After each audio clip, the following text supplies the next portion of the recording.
The views and opinions expressed in this podcast are those of the individual guests. If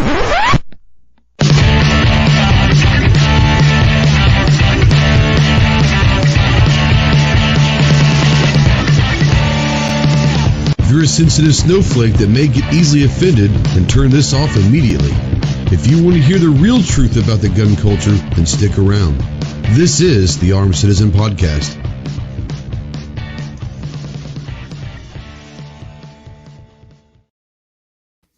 What is going on, my Ghost Squad? Welcome to the Armed Citizen Podcast Live. This is episode number 212. Today's date is Tuesday, October 12th, 2021. We are live, as always, over on YouTube and Facebook, and I believe on Twitter. So if you're out there live, say something. We don't know that you're out there unless you do. If you're new to the channel, new to the show, and all of that, and you want to say hello, please say hello. Tell us where you're from. We'll see if we can pop that cherry. We promise you that we're going to try to make you smarter, but we're just going to really just try not to make you any dumber. Can't guarantee it. If you want to call in, yes, you can call in or text into the show. You can utilize a Ghost Tactical Hotline presented by our good friends Rod and Shelly Gates over at Aegis Gun Care. That phone number is 530-364-4678. It is scrolling down below, I believe. Yep, it is. Once again, 530-364-4678. If you're a veteran, really anybody, but especially if you're a veteran and you're in that hole and you can't find the way out and you're questioning whether there's light out there or not, call me, text me, email me 24/7. I cannot give you any medical advice, but I sure as hell can probably be a decent ear to listen to you. But if you are looking for someone and some place to go that can get you some help and get you towards medical attention, then please remember two things. One, you're not alone in this fight. You got a lot of brothers and sisters out here that are willing and able to help. And two, the world is a much better place with you in it. So please utilize the Veteran Crisis Hotline, 1-800-273-8255. Once again, 1-800-273-8255, and veterans press 1. We are spotlighting, as always, United States Marine Corps. If you have any questions on what it takes to earn the title United States Marine, please see the website, marines.com. And as always, we are a proud member of the Self-Defense Radio Network. It's a website that has a lot of pro-gun, pro-2A, pro-freedom podcasts all in one area. If you're interested, check out selfdefenseradio.net. So we are joined by a couple of our buddies, and we're going to have an interesting conversation tonight. But before we start doing that, let's say hello to our guest tonight from the big sky up there in Montana. We got the Rogue Banshee. What's up, man? Hey, man, not much. Got our first snow flying out there in the hills, and the smoke's coming out of the air, so we can breathe again up here. Yeah, well, I guess that's a good thing. Breathing is always a good thing. So turning oxygen into carbon dioxide is a good thing to do. It helps. It usually helps to live. So yeah. And from the great state of Texas, the tactical virus, Leprechaun. Well, he's usually Clover Tech. Tonight he's something called GunTuber Academy. So what's up, GunTuber Academy? Yo, I'm just here to tick people off and chew bubble gum. And wait, I'm all out of bubble gum. Yep. So let's say hi to some friends out there in the live chat. Gun Loving Grandpa says he got his new scope mounted today. So that's awesome. Can't wait to see him in a couple weeks. Hopefully he's going to ride up to Missouri with me in a couple weeks, and we're going to go watch a PRS match up there. So it'll be awesome to see him again. Let's see here. Who else is out there? Defense Dad says, yo. He said, this should be a good show. Trust me. Thought that's pretty funny. Rod and Shelly are out there. Aegis Gun Care. We're good buddies out there. Go pick yourself up a field kit. Amazing item. Gary out there. Gizzard Gary. Go check him out. He does a lot of content. TJ's out there. If you notice, TJ's out there with the green letters and the crayon. He is a YouTube channel member. So I want to send a quick shout out to all my YouTube channel members and my patrons. I couldn't do this without you. Thank you so much. 223 DMR says, hey, Gizzard, Ghost, Clover, Banshee. What's up? What is up? AWAG's out there. Says, howdy, gentlemen. I don't know who he's talking. He must be talking to you guys. He sure as hell ain't talking to me. And so, Clover, the show's over. We can end it right now, apparently. Clover has already answered the question. Right. He said the answer is no. So, yeah, let's talk firearms now. Sounds good. Let's see here. And AWAG says that I convinced him to build an AR-10. Well, I don't know if I had it. Well, I mean, you're saying I had something to do with it. I'm glad I did. Ultimately, this comes down to whether you really want to do it. Maybe I pushed you over that edge. But yeah, I think it's the long game has been a blast for me. It really has so far. And I haven't even shot my first competition yet, but I'm having a blast learning and just soaking in as much knowledge as I can. Rob D out there says, you can trust me with everything besides candy. I understand. I resemble that comment. Let's see here. And I think we're caught up. So as we all know, our favorite squids out there. What's up, Keith? How you doing, buddy? As you know, we have polls out there, and our Twitter polls out there. Not Twitter, they're community polls now. I took them off Twitter and just put them on here. Twitter's a weird place. I know everyone knows that, but that's just a weird place. So I just kind of left it. I don't know. I never have understood Twitter, and maybe I'm not supposed to, but it's a weird place. But anyways, we do have polls that we publish every week at Thursday, Saturday, and Monday mornings at 10 o'clock. So we always have some fun with them. This next in those polls, check them out. Like I said, we release new ones every Thursday, Saturday, and Monday mornings at 10 o'clock. Let's go over the ones from last week and see what you guys think. So the first one has 772 votes. It was last Thursday. Which of these is your favorite? This is talking candy now, guys. So Airheads, Sweet Tarts, Twizzlers, Jolly Ranchers, and M&Ms. I didn't really want to go with like candy bars and all of that stuff. I left out the one that I think, I'm a big, as you guys know, I'm a big gummy bear guy. I don't know if many people are, so I left those off. But I'm going to start with Rogue. Of those 5, Airheads, Sweet Tarts, Twizzlers, Jolly Ranchers, and M&Ms, what's your favorite? Jolly Ranchers. The gay farmers. Right on. Yeah. Yeah.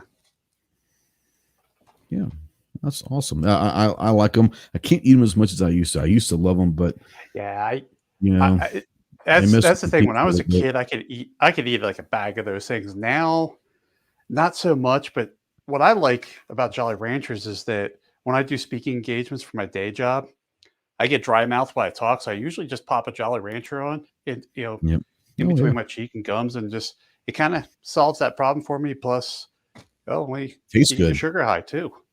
Yeah. If you have fillings, may not want to go with Jolly Ranchers, just saying. Clover, what about you? Of those 5, you got a favorite of those 5? Sweet tart kind of guy.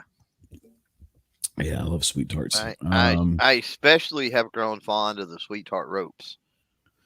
See, I am not a big fan of Sweet Tart ropes. You'll figure. But I like them.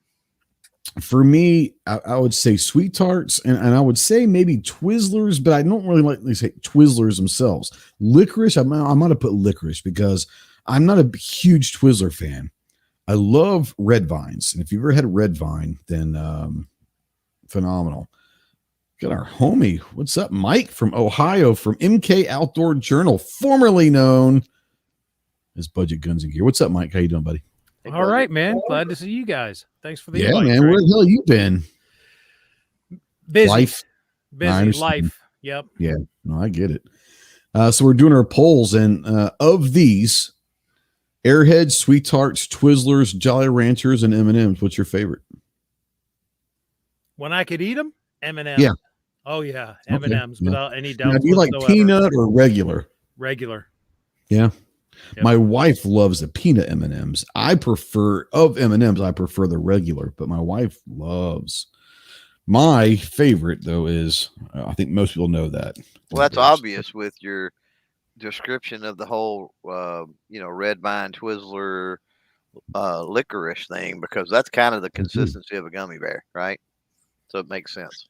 The red vines are closer to gummy bears consistency, yeah, but that's probably why I like them. They're softer, but I just like the taste of a red vine versus a Twizzler. That's just me. Yeah. Now let's kind of go with the crowd says, like 772 votes. In first place, overwhelmingly, which is kind of surprising, with 50% of the vote, M&M's. In second place at 18% is Jolly Ranchers. Airheads and Twizzlers come in tied at 12%, and Sweet Tarts 8%. Little surprised by that. Nah, Sweet Tarts is dollar store candy nowadays. It doesn't get any love. Sweet Tarts might be one of the oldest ones on that list, but I think M&M's is probably the biggest commercial one on the list. So for all those out there that like to stick it to the man, you're not doing a very good job by eating M&M's. That's all I'm saying. Now, I will say that Rob D does have a really good point. The chewy Sweet Tarts. Now, those are damn good. Man, you got those big ones. Big old school ones. Yeah. Now they got the little chewy Sweet Tart dots, and they're okay. Yeah, they're not bad. Yeah, but the old school, like the little bit bigger nerds. Remember the nerds candy back in the day? Yeah, the little bigger nerds. Yeah, but I'm big into anything. Like I just like that flavor profile, right? Yeah, sure. Because I've been doing some keto. They're keto meringue cookies. Is kind of what they are. But in all honesty, I figured out a way to get it to where they're Sweet Tart flavored. And oh man, they're amazing. So for me, it's definitely that something about that flavor profile. It doesn't matter if it's crunchy, chewy, or whatever. I just like that flavor profile. Yep. Oh, I hear you.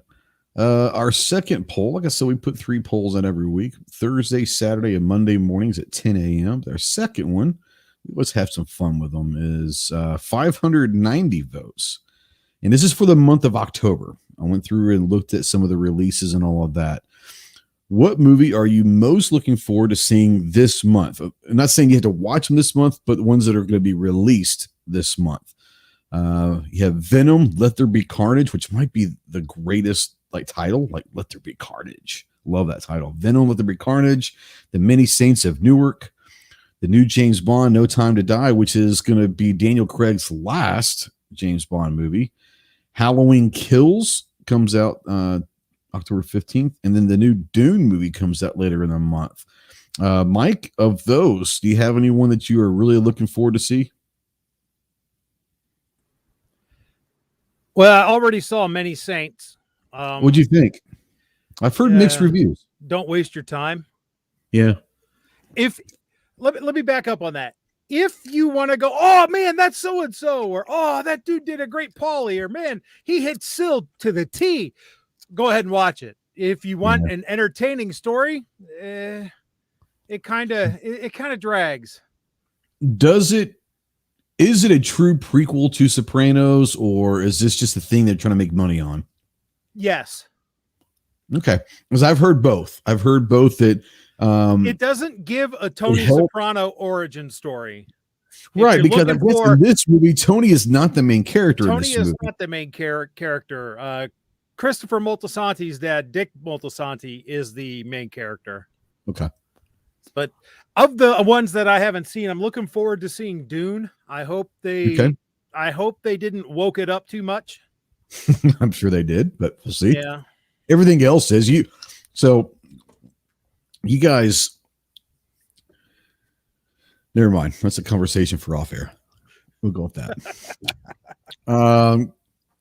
Clover, what about you? Of these, are there any of these that you are looking forward to see? Venom, without a doubt. Yeah, Venom looks good. Yeah. Rogue, what about you? Yeah, I'm between James Bond and Dune right now. I'm leaning more towards Dune because I don't know if I can watch a 3-hour James Bond movie. They do introduce the next Bond in this movie. That's a spoiler alert. I'm not going to say who it is, but they do introduce the new 00. I shouldn't say James Bond. The new 007 is introduced in this movie. Because I'm not sure they're going to be called James Bond. Just saying. if it is, it'll be kind of weird. But yeah. For me, Venom. I'm looking forward to seeing Venom. For me, James Bond. I definitely want to see him. I'm a big James Bond fan, and I understand from what I've heard so far, this might be the best Daniel Craig James Bond movie he's done. So I've heard that from a lot of different people. So I'm definitely wanting to see that. But for me, a lot of you may or may not know, I'm not a big horror film fan. I'm more of like a scary movie fan. But the one series that I've always loved since I was a kid and will watch all of them is Halloween. And I cannot wait to see Halloween. And I love Michael Myers there's a lot of good ones out there, but Michael Myers is the king, in my opinion, of the horror villain / anti-hero, whatever you want to call them. Characters. Love Michael Myers. So I'm looking forward to that. And the last poll was out yesterday, and it kind of goes into what we're discussing. And actually, I put this poll out. I put them out. I scheduled them like a week or two in advance. This came out before the idea of tonight's show happened, but it kind of sort of goes into what we're going to talk about tonight. But the last poll question is how much of your YouTube viewing is firearm related? 0 to 20%, 20 to 40%, 40 to 60, 60 to 80, and 80 to 100%. I'll start with Clover. Of your entire YouTube viewing, if you had to kind of put a number on it, how much of it is actual firearm content? So I chose 20 to 40%, but it's very possible it's right there on maybe that 20% line. So it's very possible it could actually be less than that, right? So I would say 18 to 22. I mean, somewhere in that range, not a lot at all. No, I hear you. I'm about the same way. Could be 18 to 22% is kind of where I am. Now, Gunmetal Guy says, Daniel Craig, and I tend to agree. He is not close to being, obviously, you're not going to pass up Sean Connery, but I haven't been I don't dislike Daniel Craig. He's been better than others. But he hasn't been my favorite James Bond. That being said, he's had some decent movies. There's been a couple of them that have been pretty good. And they say that this one's the best one he's done. So, you know what? I'm going to give it a chance and say, hey, maybe they did it right with him heading out the door and his contract was over as 007. So we'll see. But yeah, I'm the same way, Clover. That kind of the 18 to 22% is where I would fall in. Rogue, what about you? If you had to kind of put your YouTube viewing in there, how much of it is firearm content? I'd say 0 to 20. Because I actually listen to a lot of music during the day on YouTube. Yep. So I got playlists out there for a workout and just about anything I'm feeling like. So I listen to a lot of music on YouTube, and that pushes the firearm content down. Yep. No, I hear you. Mike, what about you? Your YouTube viewing, what kind of percent do you think is firearm related? About 40%. Okay. Yeah. A good deal. Now, if I were to, I'm going to run this, so all of you guys can kind of just jump in, but I'm going to start with Mike. If I threw in like outdoor content, whether it's prepping, outdoors, hunting, if I threw firearm / outdoors into it, does that change your numbers? Oh yeah, that bumps it way up. That puts it around 80%, because about the other 40% is outdoors related stuff. Yep. Then I listen to some music stuff and like the Professor of Rock, he's awesome. And I like this stuff. Yep. A lot of leatherwork stuff. I like it because he's a big fan of the Smiths, and you don't find many out there. So I'm a big fan of his.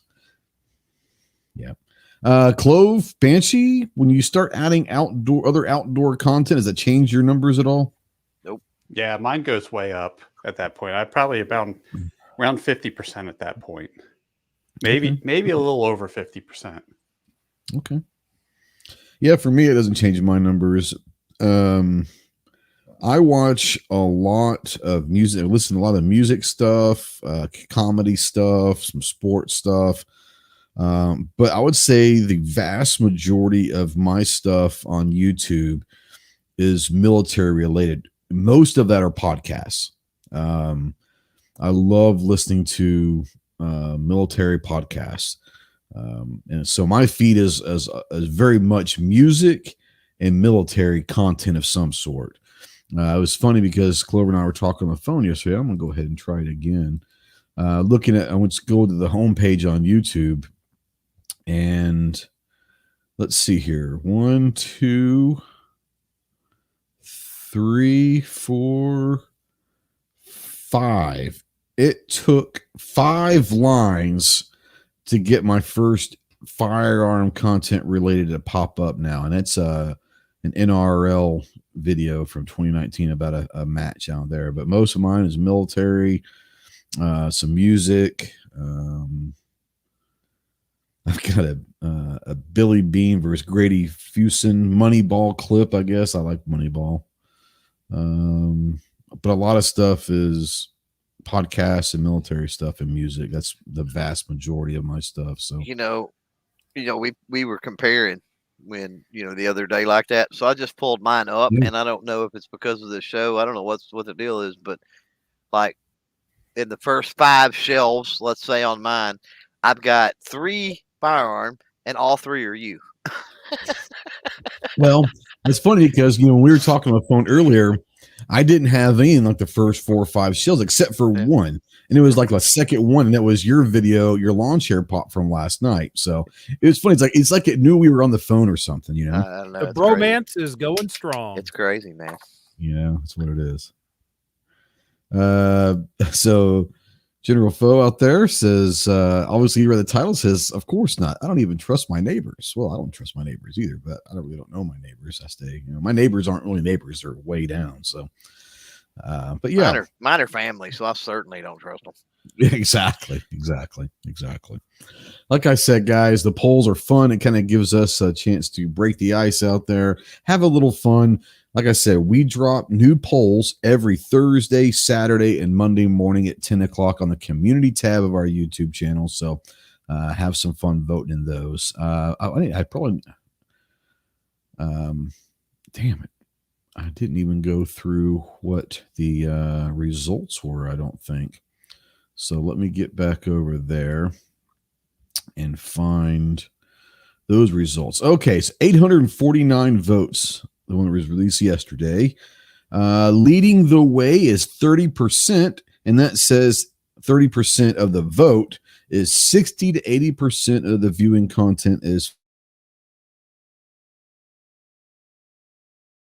vote is 20 to 40. And third place with 22% of the vote is 40 to 60.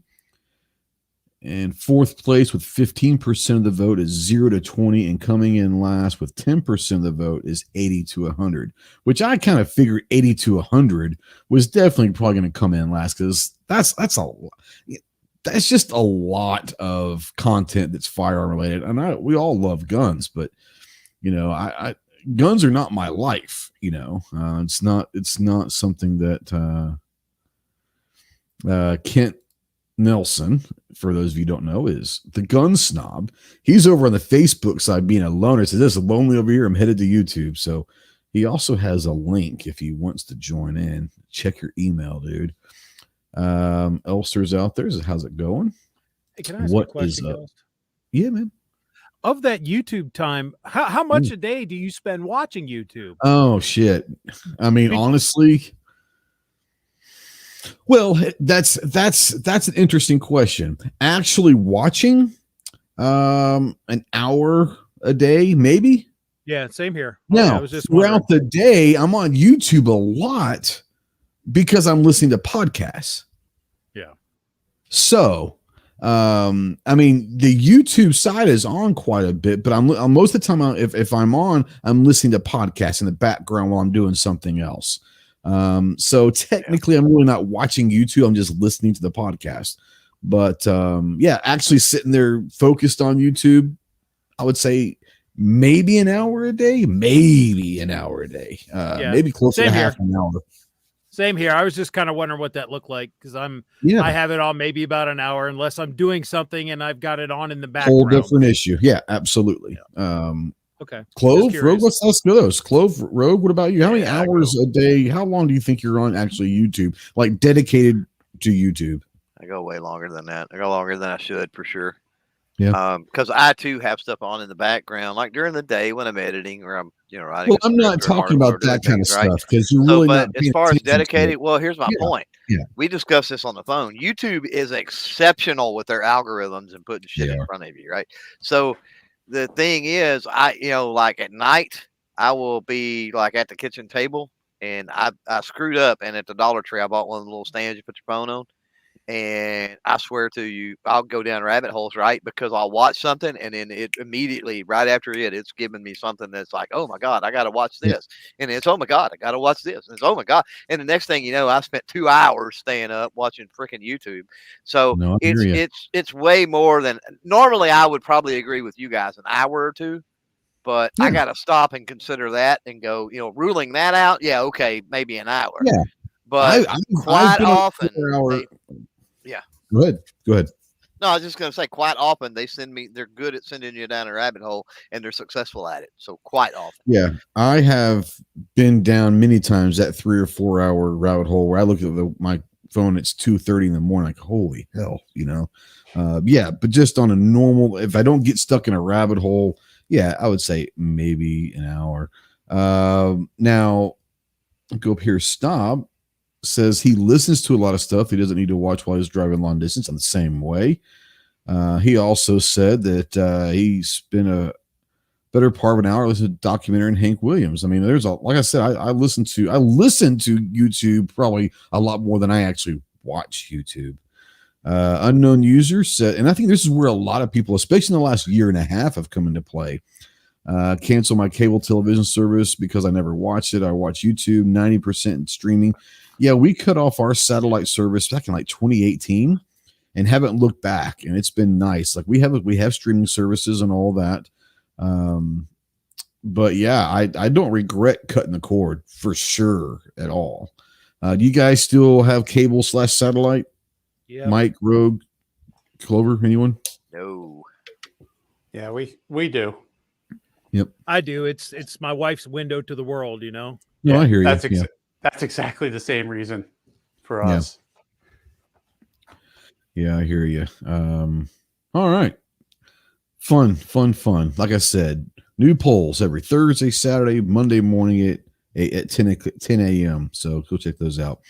Tonight, interesting content, interesting topic that we're going to have. And it all really started. I'm a member of many media, and I know people shit on Facebook, and it's all good, but I'm a member of a lot of different Facebook groups, and that's really when I'm on Facebook, if you guys see me posting on Facebook, I'm actually probably 99% of the time not posting on Facebook. It's probably an Instagram that's been forced over or a video from YouTube or something like that. But a lot of times I spend on Facebook. If I am on Facebook, it's in some groups, and I've got some concealed carry groups. I've joined several long range groups now, a bunch of military groups and podcasting and entrepreneurial and psychology, all sorts of my mind goes a lot of different ways. I don't have a big brain, but what small brain I do have, it's split up and compartmentalized into about 27 different things. So you can just imagine. But anyways, I was in a group and a guy was asking a question, and you know how it is. Every time you ask a question in a group, you're going to get the know-it-alls. You're going to get the keyboard. I'm an expert on this. And you're going to get some people that are actually truly trying to help. But a lot of people are going to, shame you or talk down to you and all that. And so you had to filter through the bullshit in these groups. And I get that. So I was filtering through this guy's question in the end, replies. And then all of a sudden you see this comment. There's a lot of great videos on YouTube about this subject. You should check some of them out. And I think, yeah, there probably is. Because there's a lot of great content because I've watched a lot of it in the last couple of months. And then the very first reply, yeah, but can you trust those guys? And it got me thinking, that's a damn good question. how much, especially if you're a newbie or you are a newcomer to whatever genre or whatever it is you're talking about, and you really don't know much about that topic, how much can you really trust the YouTubers? Now, specifically, we're going to talk GunTubers. And the reason why I say that is I'm going to probably piss some people off tonight, and that's okay. I'm not here looking to make friends, but we're going to be real about some of the things that go on in our community and our niche. Is it any different that goes on in any other niche on YouTube? Nope. But this is the one that I know. This is what I'm a part of, I should say. So, but for me, when we're talking about firearm content, now, first of all, I want to sit there and say completely different. Firearm 2A, they're lumped into the same thing, but I think they're probably different. Now, we're going to talk about both tonight, okay? But I think that you have, there's probably more, but I look at 3 different little categories that are trying to be educational, whatever they're talking about, trying to teach you how to do something with the gun, trying to educate you on some laws that are out there, trying to educate you on history and politics and all that, whatever it is, they're educational. They're actually trying to educate out there. And then you've got the reviews, which could be reviews for anything, but the reviewers. Now, this is where a lot of people say, well, I don't trust these guys because they're sponsored or they're being paid to say that. We're going to get down that road. And then you have the last segment, which is the entertainment guys. And I think that the easiest way of saying it, as Clover and I were talking earlier, I think there are people that are trying to do good and they put content out there for the content. And then they have the entertainers of the world. And the entertainers are there probably, whether they want to admit it or not, for the views and subscribers, the fame, the celebrity, whatever it is. But there are people out there that are not in it for the views, but are just entertaining. But I would still probably put those under educational or reviews. Just because you're entertaining doesn't mean you're there for entertainment. Okay.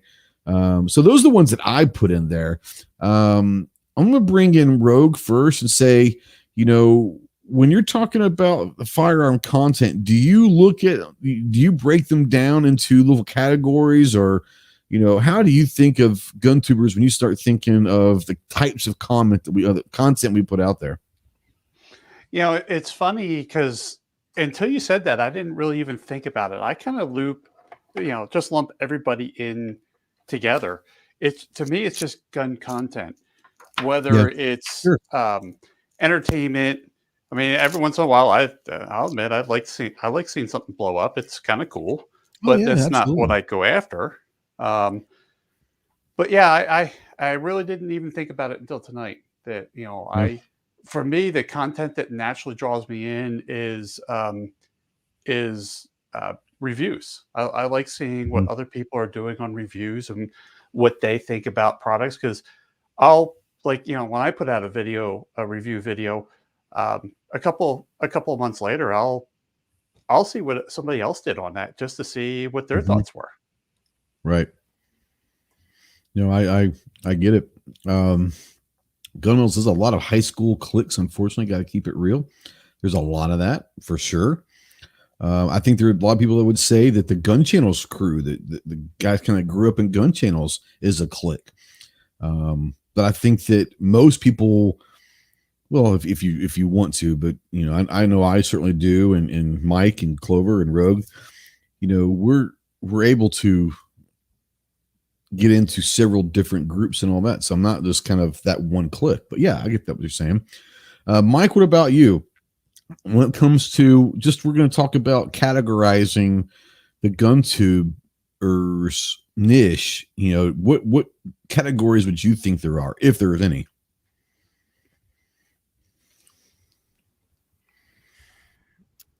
I have to agree with the entertainer thing, because there are people that, while they play with firearms, they're just playing with firearms and blowing shit up and woohoo, check that out. Wow, yay, hey, blah, yeah, whiz bang pow, all that crap. There's the educational people. They're like Paul Harrell is a prime example of that one. If you want some education on guns, go to Paul Harrell, or like Forgotten Weapons being another one. There are reviewers. Really, those are the main three. There's the educators, there are the entertainers, and there are the reviewers. I don't know really if you're putting the 2A activists in with gun content. I would say that's probably, if I would say maybe educational. I do put that, because if it's not straight up political, it doesn't matter if it's 2A, 1A, whatever. If it's focused specifically on 2A, I would consider that part of the firearm, because or bills or the history or whatever, I would definitely say that 2A is part of it. But I would kind of definitely put that as an educational, or, I mean, like I said, it could be easily say that 2A is maybe something completely different. I don't know. I would put them in the same one, but I'd put it under education, but that's just me. Of course, there are subcategories too, like the shifts. Oh, no doubt. Oh, we don't even want to go. Yeah. We're going to touch on some of those, but yeah, there are. Yeah. As far as trustability, it depends entirely on who it is. Yep. And we're going to talk about that a little bit later, of what you look for in a trustworthy content creator, because even though we are creators, we either started out or continue to be viewers. So, yep. Now I don't even know where to put Yankee. Does he have his own category? It's just Yankee, because he started out as entertainment, and he's done a lot more educational and then just weird shit lately. But I mean, I would say early Yankee was pure entertainment, Yeah.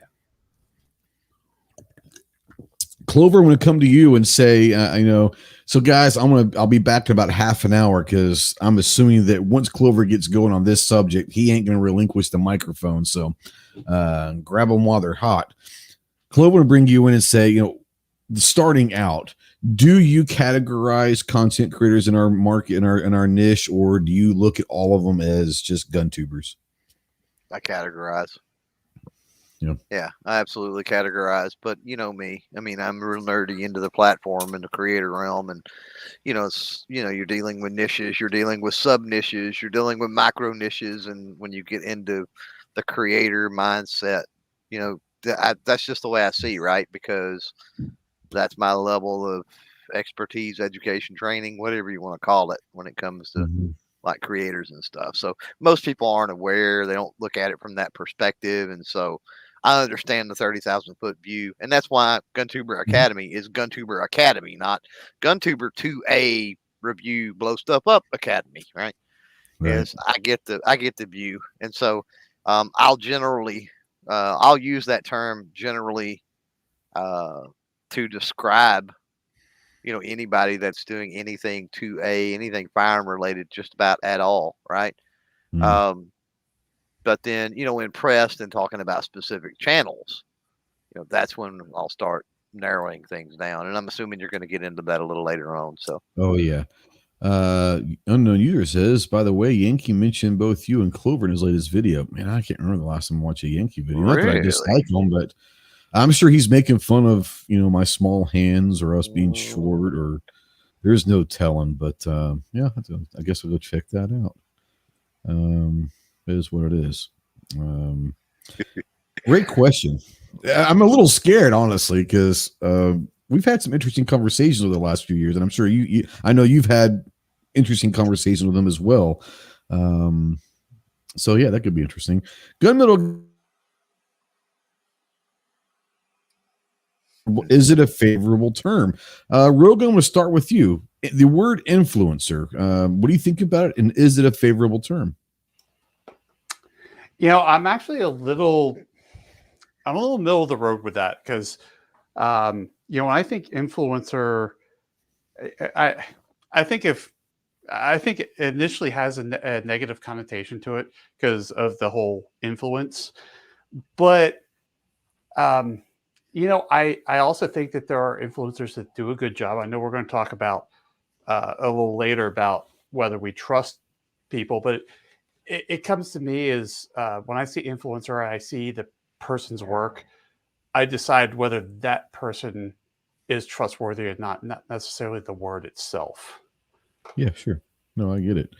Chloe, what about you? The term influencer, is it a good term, bad term? I think it depends on who's hearing it, right? I think for, the average general public out there, I would agree with Rogue that it typically, at first, it has a negative connotation. I think if you're talking with companies or the actual creators that get labeled that, I think it's probably a positive thing. Truth is, and this may be a shocking surprise to those that did not grow up outside the realm of online and YouTube and Facebook, but influencers have been around since the very first product was ever sold on the face of the earth. Any commercial that you hear, read, see anywhere, radio, newspaper, that's an influencer.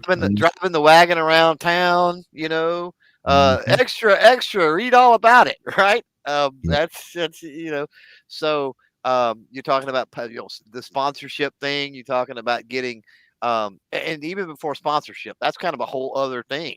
But how often do companies get something into an athlete's hands, right, or a politician's hands, or an actor's hands, right, and then just to get them to post wearing those shoes or pants or jacket or sunglasses or whatever it might be, right, on their Instagram post, right? They're not sponsoring them. They're not, there's no agreements being made or anything like that, right? They're just using them for their influence. And you see, I'm a big fan of Shark Tank, right?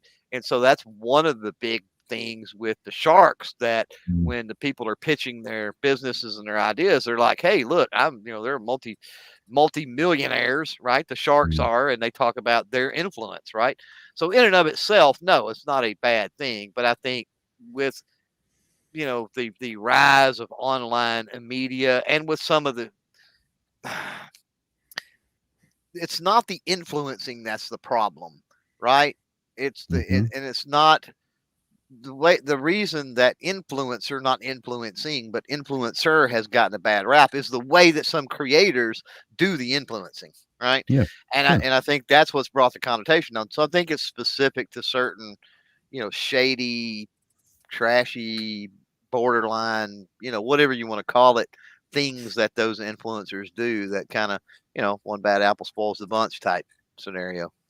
And I think when it comes to the last, let's say 10 years, where social media has really come on and taken over with the marketing side of things, and the social media influencers, not the people that are the commercial people and all of that. That's been going on for a long, long time. Hey, beautiful, my girl's in here. Hey, baby.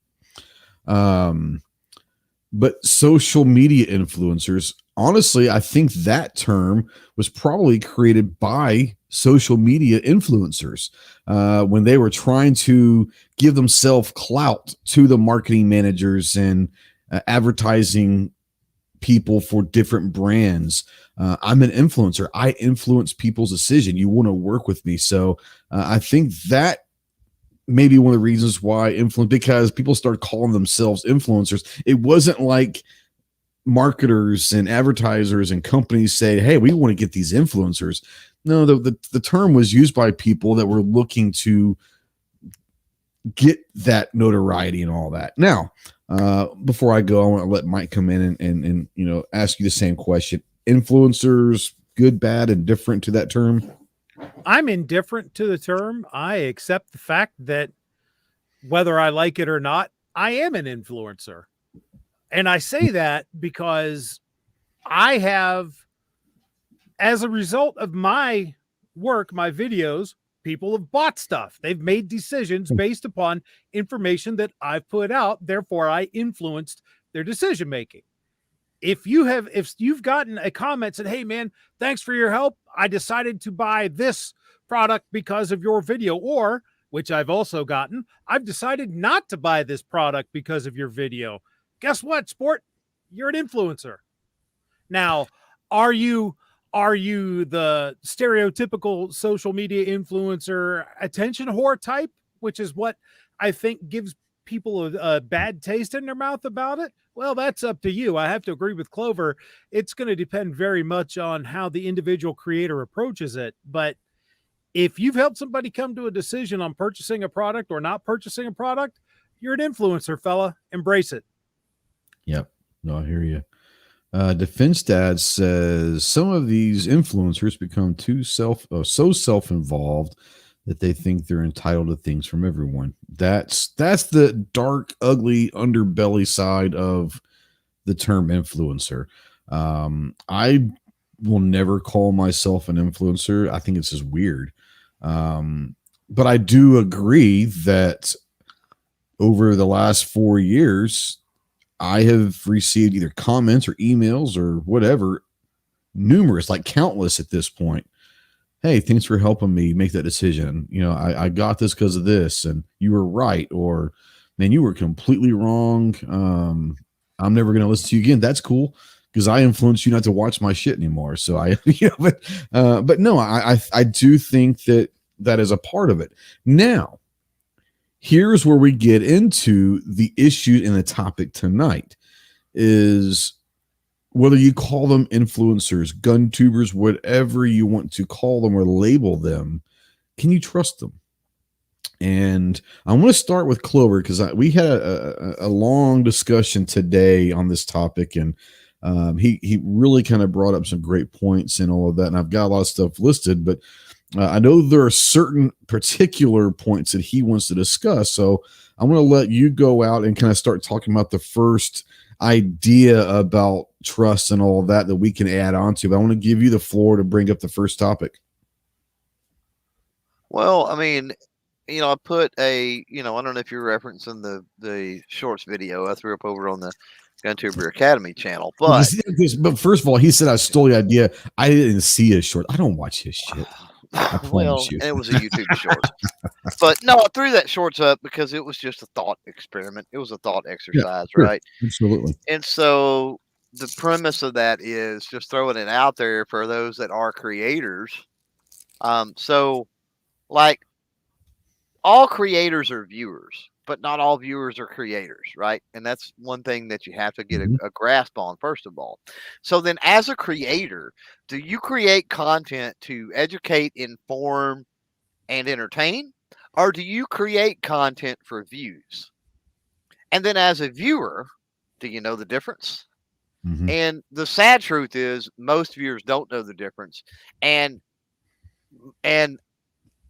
I'll say that. Yeah, most viewers don't know the difference. And also most creators don't even know the difference, right? They don't understand why they're making that content. Sure, they go out and do it and they'll say, well, I'm making this content to show off my whatever pistol it is. Well, is that really why you're making that content? So as a content creator, there's a deeper knowledge and understanding and thread to this, right? Now, to be fair, before you move on, and we usually discuss this, to be fair, we all want the views. We all want our content to get out. But there's a difference between hoping it gets views and literally making a video trying to generate views because it's worked before or it's worked on someone else's channel and you don't care about the education. It's truly that clickbait. Let's get some views. Well, go ahead. Do you abandon the theme of your channel? Do you abandon the value proposition that you bring to your content? Do you abandon your core audience? Do you abandon things for the views, right? That's what I mean by creating content for the views. I don't mean tweaking your thumbnails to make them better, your channel art or your titles. That's becoming a better creator. There's nothing wrong with that. Compromising integrity just for the exposure. Right. Yeah. And even chasing trends is not. Right? If you can create a video that again is on your level, it includes all the value propositions that you bring and everything else, and you can do that on a current, hot topic that's trending, brother, do it without a doubt, right? No doubt. But when you change the flow, when you change everything up just for, you're just trying to create that lightning strike, right? Mm-hmm. That's what I mean by, what motivates you, right? Is it making content to serve to your audience or making content just to get views from that audience? And if it's the latter, you're probably going to burn out before it's over with. I bet you that's Pat Hirsch. Could be. Let's take it. Armed Citizen Podcast. Who's this? Hey, Trey, this is Pat Hirsch. How we all doing? We knew it. We knew it was you because you're one of the very few that actually, call in. What up, Pat? What's up, man? How you doing, brother? Oh, I'm not doing too bad. How's everybody on the panel tonight? Living the nightmare, man. Living the nightmare. I hear you. No, I just wanted to chime in. I'll try to keep this as quick as I can. Yeah, go for it. As far as the whole influencer deal and getting on YouTube, I've only been doing this for about a little under a year. And it all kind of kicked off with the Ruger Max 9 and the sorry, I'm getting confused. I got two of those little freaking handguns now. The Shield, the Plus, and the Ruger Max 9. Sure. And just from what I've seen on YouTube, the guys that I follow, which was all of you guys, just trying to keep it as positive and as real as I possibly can, just as far as like his first impressions, unboxing the gun, shooting it, and just shooting it raw, one take. What happens, and just trying to be as forward as I possibly can about this product. I'm not trying to blow smoke or sunshine up anybody's rear end about it. I'm just giving my honest thoughts and opinions. And as far as the influencer part, I've got several thousand views on both of those, between my wife and me demoing both of those guns. And I've had a lot of positive feedback on it, some of it not. I had to delete a couple because there was a comment made about my wife's rear end, so I didn't think that was appropriate for YouTube. So, but yeah, I really didn't consider myself a influencer until I made those two videos, and I've had a lot of people come back on the chat, on the comment side, and say, I'll have to give that a look. Right. And then 2-3 weeks later, they send me another one, and it's like, yep, picked it up. Great gun. And I've only had one bad review out of it, just because they didn't like the grip on it when they bought it. But I was like, well, I said I was trying to give you the most info and the most comments about what I thought of both of them. So, but yeah, it's definitely different being on YouTube and doing the reviews and everything. So yeah, it's been a deal. I'll put it that way. Yeah, it's interesting. Thanks for calling in, bud. I appreciate it. And yeah, you're always welcome. You can stick around if you want. It's always interesting. Yeah, if you're gonna be an influencer, YouTuber, GunTuber, if you're gonna be a creator, I use the word creator as well. Creator is probably what I was. If you're gonna be a creator, you gotta have some thick ass skin. I'm just gonna say, if you don't have thick skin, or you are truly worried about what people think about you, you can do one of two things. You can turn comments off on every single one of your videos, which is an option, or two, just don't make any videos. Because you're gonna get hate all the time, and it is what it is. But yeah, you better have some thick ass skin if you're gonna gonna troll and hate. That I had to actually get rid of because I thought they were inappropriate for the level of the channel that I want to put out. Sure. So I was, just a guy's got to do what he's got to do. But at the same time, I've come from different industries and stuff and worked with the public. If you don't have a thick skin, like you said, and I think I've heard most of your panel say the same thing, then you can either take it and let it roll off your back, or you can get the heck out. I know that's pretty much your two options. Oh, I hear you. Because if you try chasing down all those trolls and everything out there, you're just going to be mad for the rest of your life. Yeah, for sure. As far as I'm concerned. Oh yeah. Well, thanks for calling in, brother. I appreciate you. And yeah, man, I enjoy when you call in. You've actually got your own, when you call in, I'm going to put that banner up for you. So maybe that I'll keep that one because you are the one that calls in the most. And that's awesome. I love that. That's why we have that availability to call in. I think it's really cool. But thanks for calling. I hope you're safe out there. And yeah, anything else you got to say or you want to, talk about before you go? We're good. No, just thanks for letting me come on and kind of voice what I've been through my first year in YouTube.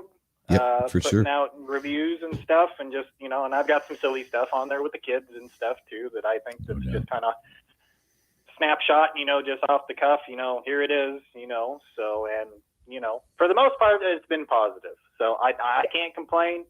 I enjoy making the videos, and hopefully once my harvest season wraps up, hopefully I will have the 500 round review on both of the guns out. Nice. That. Awesome. So, awesome. Looking forward to those, buddy. Trey, I appreciate it. Appreciate you, brother. All right. Bye. Bye. All right. Let's get back. Now, I do want to send a shout out to EDC Texan out there. He was saying that he found me through one of my IDPA videos. And I think the one that he commented on first, I remember from a couple days ago or whenever it was IDPA for Beginners, episode 1. And that was quite literally the very first video I ever put out. And it is the worst video I ever put out. I am literally selfie styling it. It's terrible. Absolutely terrible. But he said that, he liked seeing this come from a normal guy. Now, Clover, he said he was looking for your channel and said he called me a frog. He called me a frog. He is not a frog man. He is not a seal or anything. He is a fucking leprechaun. But he did call you a frog. So I'm not going to lie. Frog. I mean, I get where he's coming from. I do get it. Yeah, I get it, I guess, but oh shit, that was funny as hell. Yeah, I saw that and I almost lost it.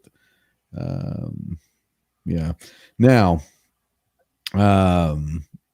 Buck out there says YouTube don't know how to put an AC compressor on a Hummer. This is true.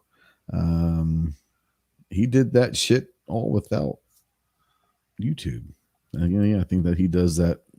He's got a lot of knowledge when it comes to cars. I literally, this is no joke, literally was told by the colonel at MEPS when I was taking my ASVAB and all that, getting ready to join the Marine Corps, literally said I could have any job in the Marine Corps except mechanic.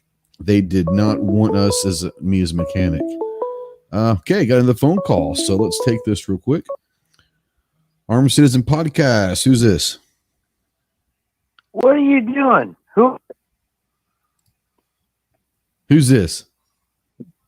This is roll call. Oh, damn it, Ro. I didn't recognize your voice. What's up, Ro? I was looking for the housekeeping number. No, this is not the Days Inn. Even though Mike.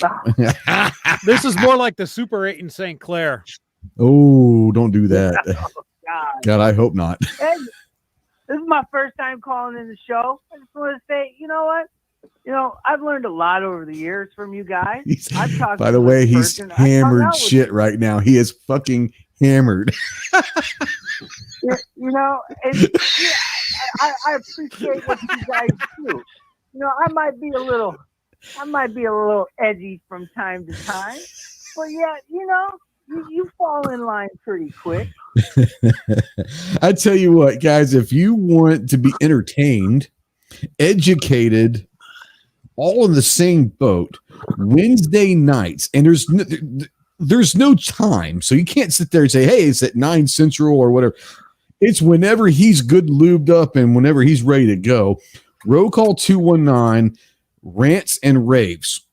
Hands down one of the best, because there's no telling where this fool's going every week. A lot of times he's going to rant while he's drinking a beer, and I love it. I love you for that, buddy. I love you for that. Yeah, you got to get a little sauced up here, man. It helps the soul. It helps soothe the soul. Now he is a verified human. He is not a robot. Correct. So no, he's up. I'm not going to say where he's from. He might not want that, but yeah. So you said earlier you've been out hunting all day.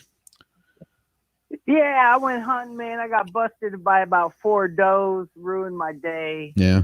Oh man, it was horrible, man. I'm just having a heck of a time in between working and trying to get out in the woods. You know, it's become a real passion here the last few years, and I'm enjoying it. I'm enjoying it a lot. So let me ask you, because you're obviously a viewer, but you're also a creator in itself. When you hear the word influencer, what do you think of that term? Influencer. Man, I look at people that are influencing in some kind of decision making, you know, some kind of thought process. I mean, almost when I look at the influencers on, like, you know, the GunTubers, it's almost cultish. You know, they'll never break free. Yeah, there's a lot of that. And we talked about cliques earlier, and a lot of people would say from the outside that the gun channels guys are kind of a clique and a cult and all that. And that very well could be true, but it's a clique that I think that, you know, you're not going to see on my channel, especially on a live. You're not going to see people that I don't like or that I think are going to be bad. They're going to be there for whatever. I don't surround myself, or at least I try not to. And if someone turns into that, I usually separate myself from that. I want people around me that are in it for the right reasons. And now there's a lot of people that might say that I'm in it for the wrong reasons. That very well could be true. I just might be blinded. I don't know. Well, there's plenty from the gun channel's background that there's plenty of us that don't agree on various things and whatever. Absolutely. But I mean, how often have we all, you know, come together and whatever, right? It's we like put differences aside for the big picture. Yeah. Yeah. Right.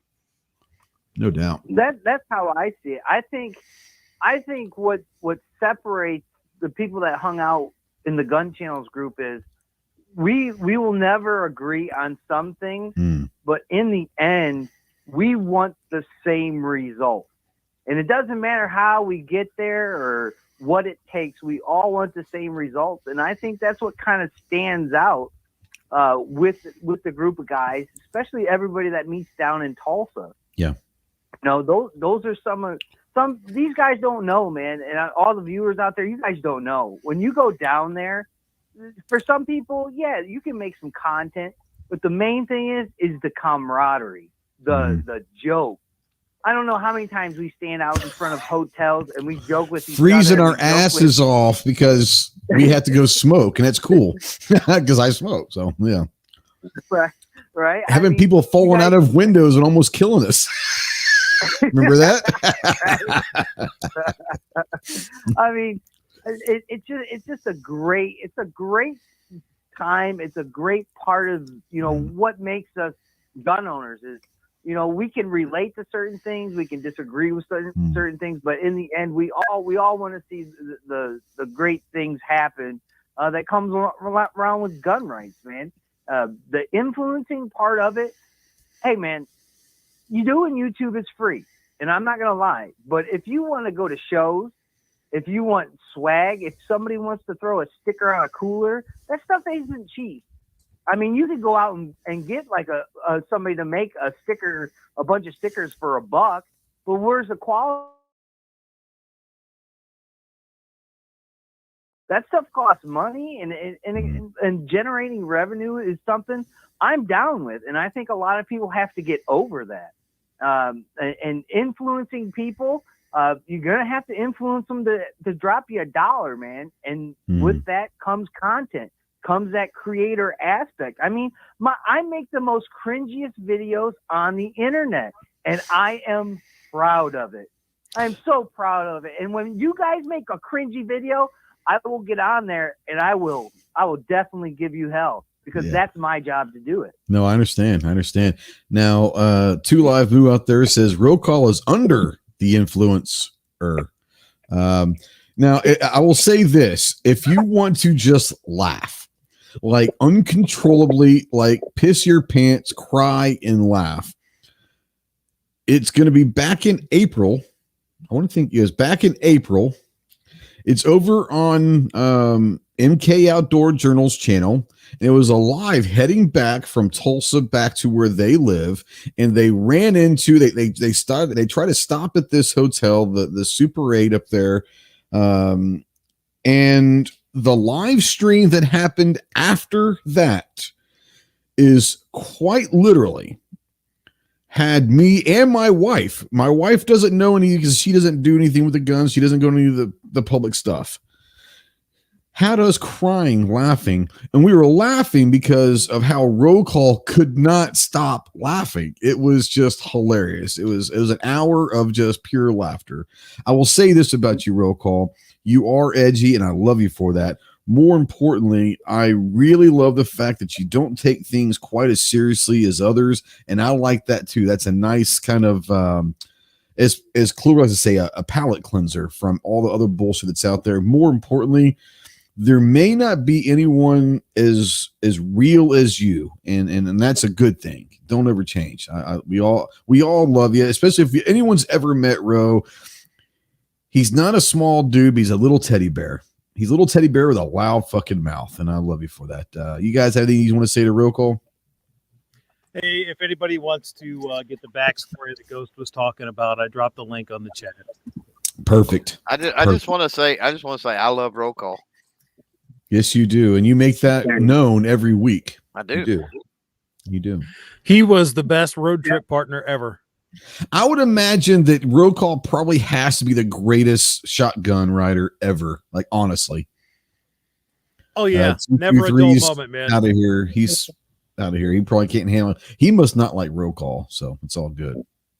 EDC Texas says Roll Call channel name. It's Roll Call 219. Roll Call 219. I'm kind of busy. If maybe one of my mods out there could put Roll Call's link out there in the chat for me, I would appreciate that for EDC Texan. There's a lot of really good people in our group, our clique, or whatever you want to call them. Roll Call's one of the good guys. He's hilarious. You're always going to be entertained with Roll Call for sure. But yeah. Yeah, I'm always getting into something. Always. And most of the time you look for getting into something. No, I don't. I try don't you not fucking to, lie. Sometimes that stuff just falls in my lap, dude, and I got to run with it. I ain't got no choice. I hear you. Now, are you going to be in Tulsa in November? I can't make it in November. Funds are pretty low, man. Oh, I hear you. I hear you. A lot of things are changing a lot. You know, if I go to Tulsa, it's going to probably always be in April. Yeah. You know, because I work retail. And working retail, you know, I'm stuck doing Black Friday. I mean, ever since the Coof come around, it's become a little bit easier to try to get away with the Black Friday, the Christmas stuff. But in retail, man, it's just something that you're just bound to. Oh, and I don't like to be bound to anything, but you got to make $1 out of 15 cents, you know? Exactly. You got to do what you got to do. You got to support the family. So, and we do what you got to do that. So, yeah. Banshee, Clove, you got any love for Ro before he gets out of here? Well, actually, he can stick around. Shit, I don't give a shit. You want to stick around for the rest of the show and just kind of be a panel guest on the phone? As long as you come on my show, man.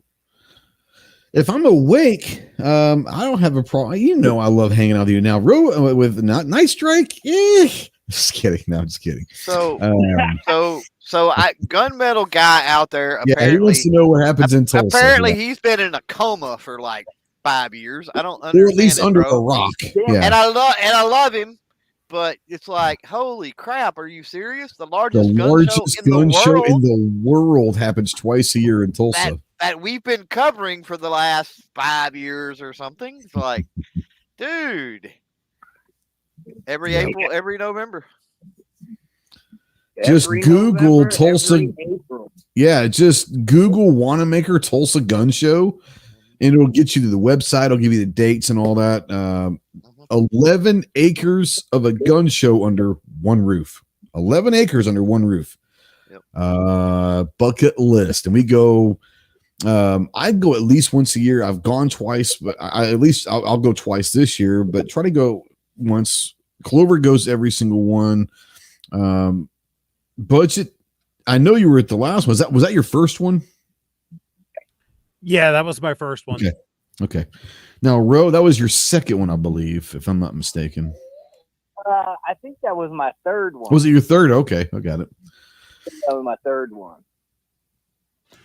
See, I want to go just because of the whole thing where they said it was Ghost's birthday at dinner. Yeah, just well, to get everybody out there singing That was happy hilarious. birthday. Once again, it's one of those things where we go to dinner at least once a night or cook out or something with everyone that's there. And we have anywhere even from 10 to 30 people there. We've had over 30 people of GunTubers or whatever that were there at one point. We're all good friends. We all go out to dinner. We like to just dog on each other. We like to make fun. We have fun with each other. But some people just don't really, you really can't embarrass me. Because usually I'll just have fun with whatever it is. I really don't care, especially in a town that I'm not going to see anyone again for a while. But no, we do have a good time. We will rag on each other. It's just friends being friends. It's what people do. Now, Rod out there at Aegis Gun Care says, can't wait for Tulsa. So Aegis Gun Care, Rod and Shelly will be making the track down from Idaho to the Wanamaker Tulsa Arms Show. Now, are you gonna be doing a booth appearance with Aegis Gun Care there in November? Hello? Yeah. I said I probably will. I'm assuming you will as well. Yeah, I just want everybody to know that my booth appearance will happen at the northwest corner men's restroom, stall number 3. That's where whatever reason, that's where they put me. I don't know why. What the fuck are you talking about? Stop. Is that the same booth that the two Philadelphia fans were? I don't know. I don't know. That was a joke. I don't do booth appearances. So there you go. I hope it's not the same booth that Hickok goes to. right. Or Big John, for that matter.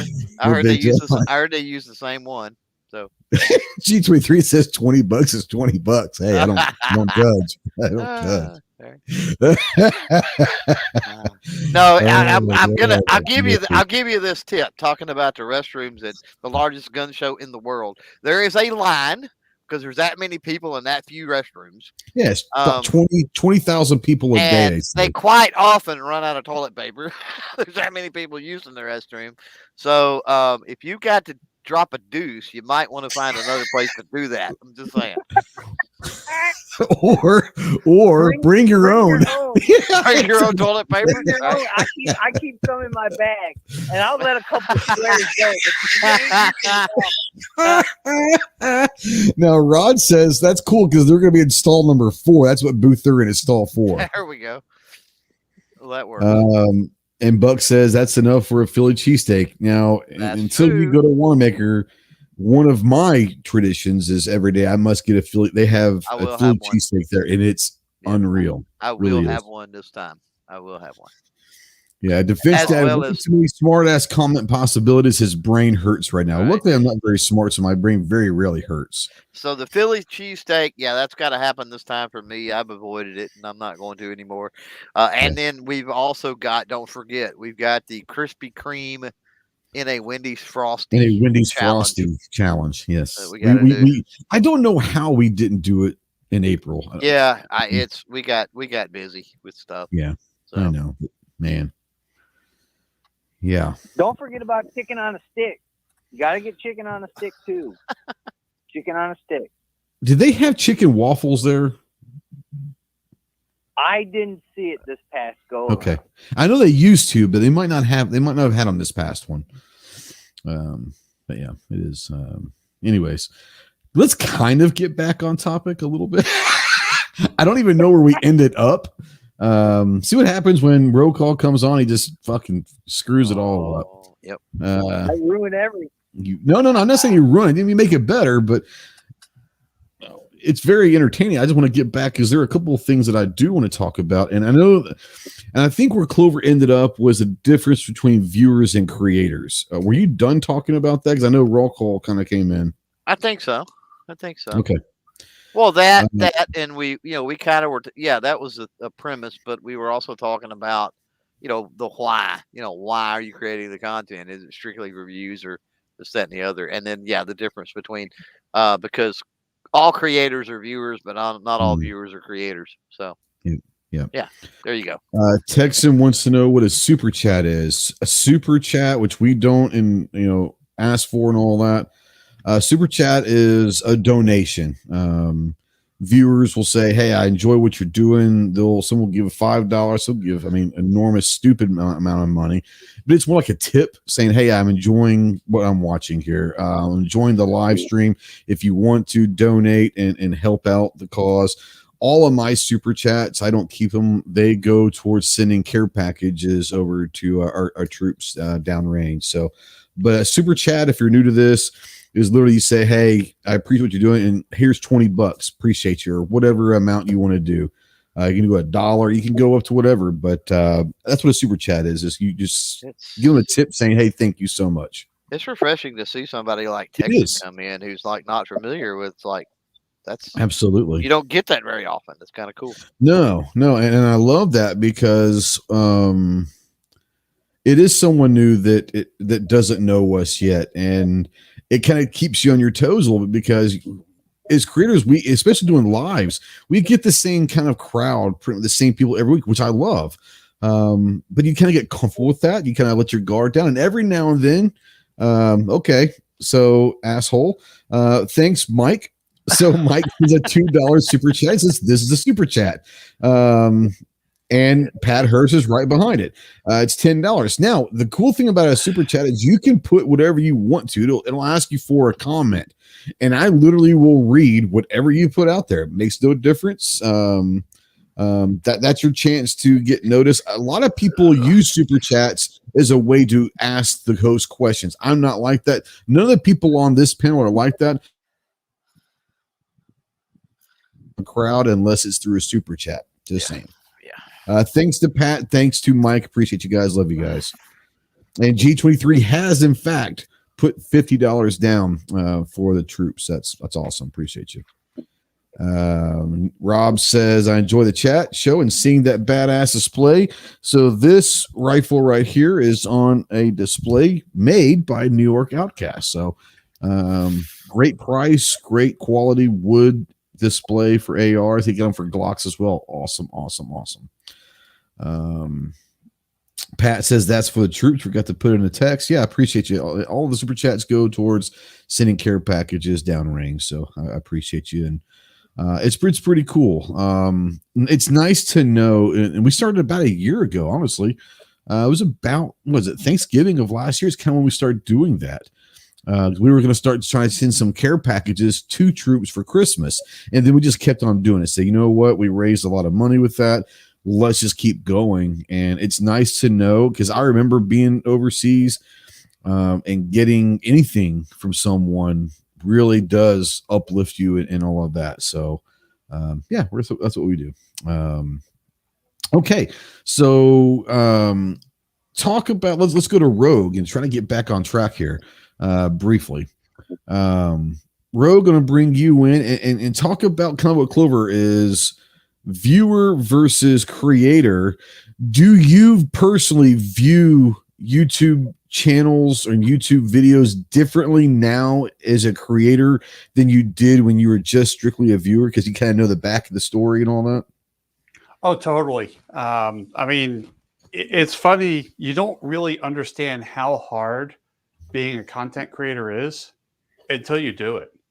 Yeah. I remember my first video, I think I got like 40 hours into that video, trying to figure out what I'm doing, how I'm going to do it, where the camera is, all that stuff. And then the whole editing process. So when I watch videos, I understand, especially, smaller channels, I remember being at that point where it's just like, wow, that is hard. And then there's some channels that people jump on the creator like, you suck. I'm like, I will jump on those people. It's like, hey, you guys have no idea how hard this job is and how little it pays. No shit. Real quick out there, Gunmetal Guy USA, is there any tip or super chat alternative? Yeah, there's a lot of things you can do. I think a lot of people use Patreon, and that is a platform in itself, honestly, but you're able to subscribe for a monthly subscription, and everyone has different levels, whether it's $1, $5, $10, whatever it is a month, and you can subscribe or support channels that you want that are over there. And I think all of us on here are on Patreon, and some people, they want to, instead of giving it through YouTube, they'll say, hey, the cool thing about Patreon is you get perks, whether it's kind of free gear, free swag. More importantly, you get kind of behind the scenes stuff where you at least get sneak peeks of videos. Instead of getting them when they come, you might have a day or a week ahead of time to watch them before the release of the public. So Patreons are a really cool thing. I see that Clover's putting Patreon out there for all of us. I appreciate you very much. He's got one as well. A lot of times people will, if they've got like a PayPal, do a PayPal me and say, here's $20 or, whatever. Thanks for, go buy some swag. Most of us have websites.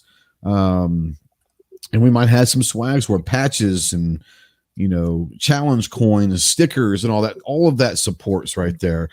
I haven't had, but I know Clover has. Some people will just send you cash in an envelope. I mean, like literally. Yeah, right. So, I mean, it's just one of those things. There's along with some AR rifle parts even.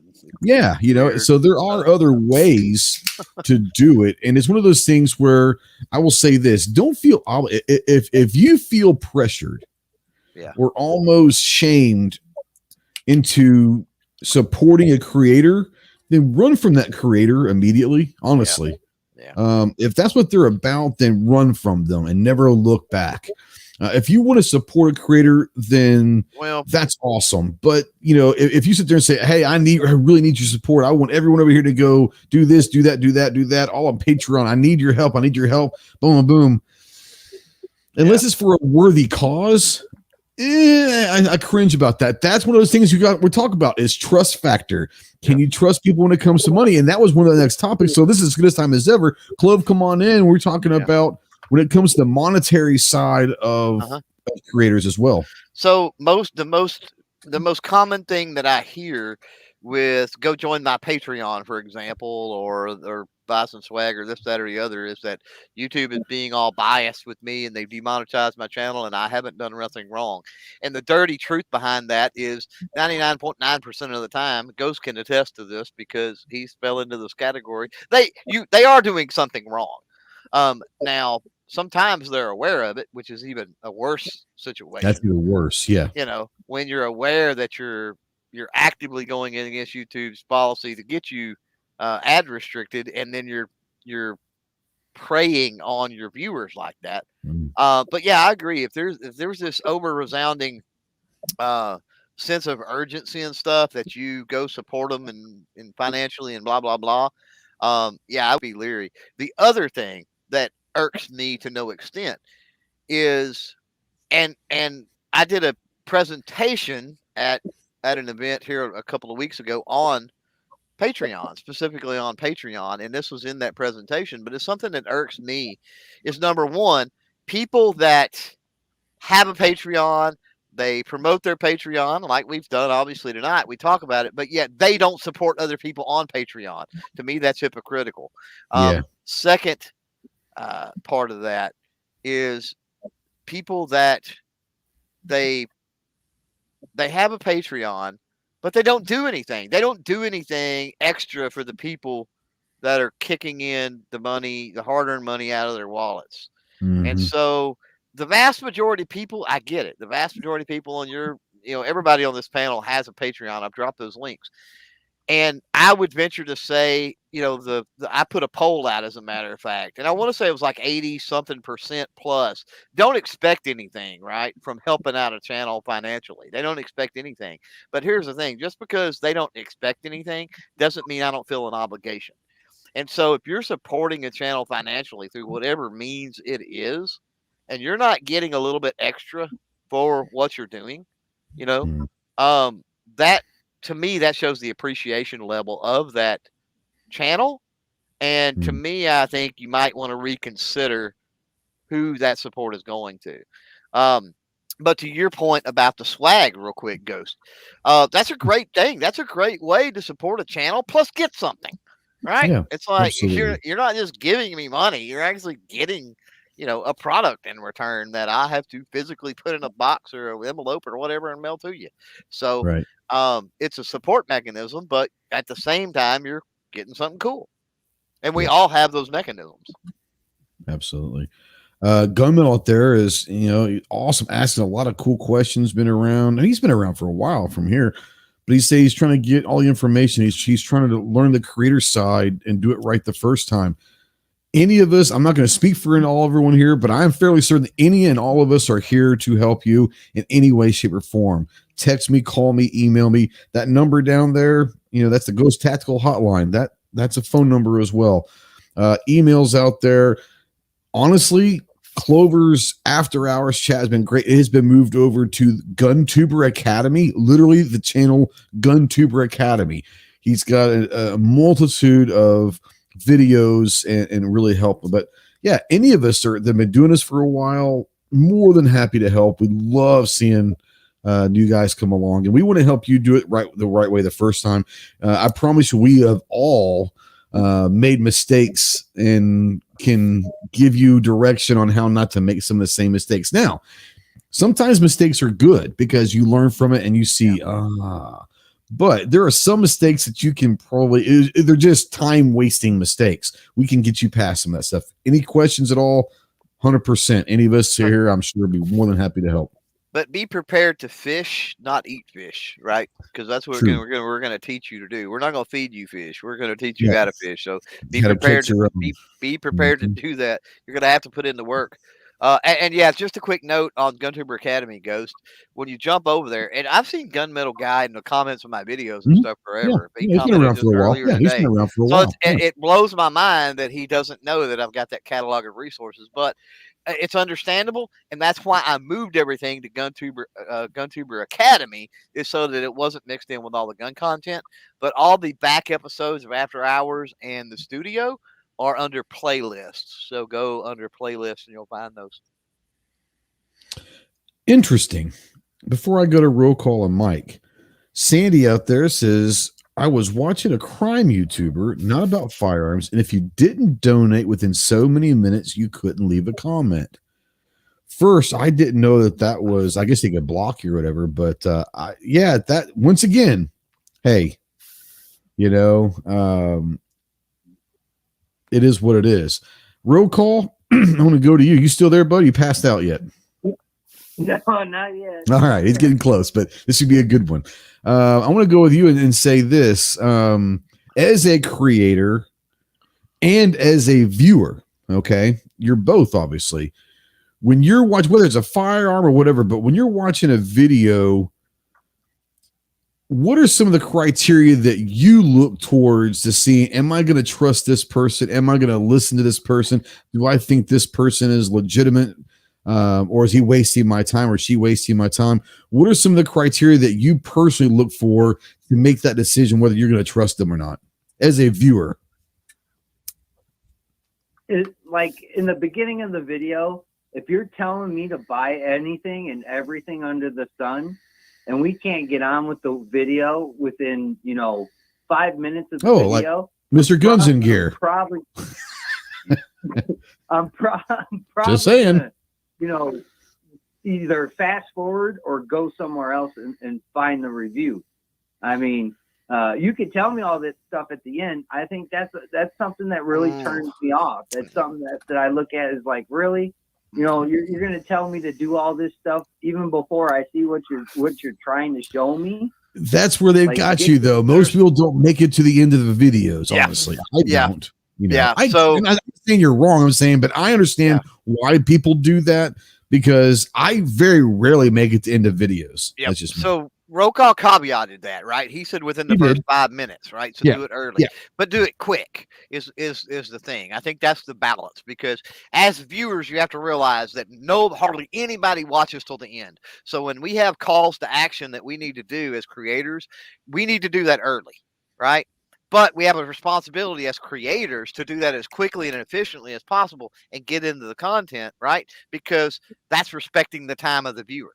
Makes sense. So and asking you to buy that T-shirt and do the Patreon. I was literally watching a podcast a week or so ago, literally watching a podcast live, and the guest did not open their mouth for the first 10 or 12 minutes because literally the first 10 minutes of that podcast was, make sure you buy my swag. Make sure you go and do Patreon. Make sure you donate money to this. Make sure you buy this T-shirt. You got this hat. You got this patch.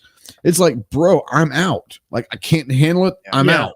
I was going to say, I'd have made sure I clicked on a different video. Well, I actually told her, I said, I'm down. I'm out. I can't watch it anymore. I'm out. Well, so here's a dirty secret too of live streams, is that a lot of creators have a fairly long monologue, right?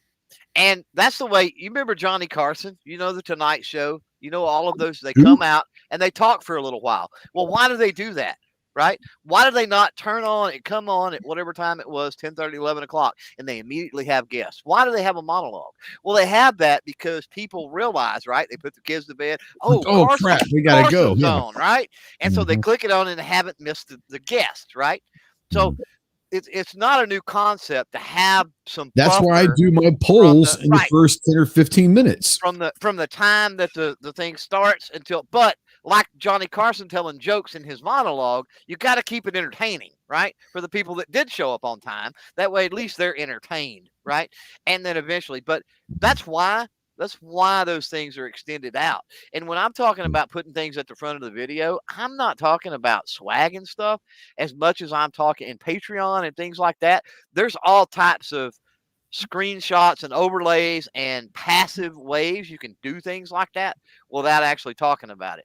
So you can incorporate that in the middle of the video and even later on. But calls to action like the subscribe or something like that, hey, jump down, this is what we do on the channel. That lets people know that are new that this is what you're going to see is normal for the channel.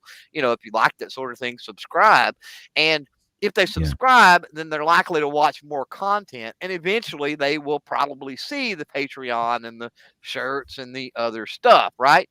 But you're not hitting them with a new person anyway with that all up front, and you're not frustrating that regular viewer by them having to listen to that every single solitary time. Yep. Get back to roll call. Aside from the self-spamming promotion and beginning of stuff, is there anything else that you look at whether you're going to decide to trust in that creator or not?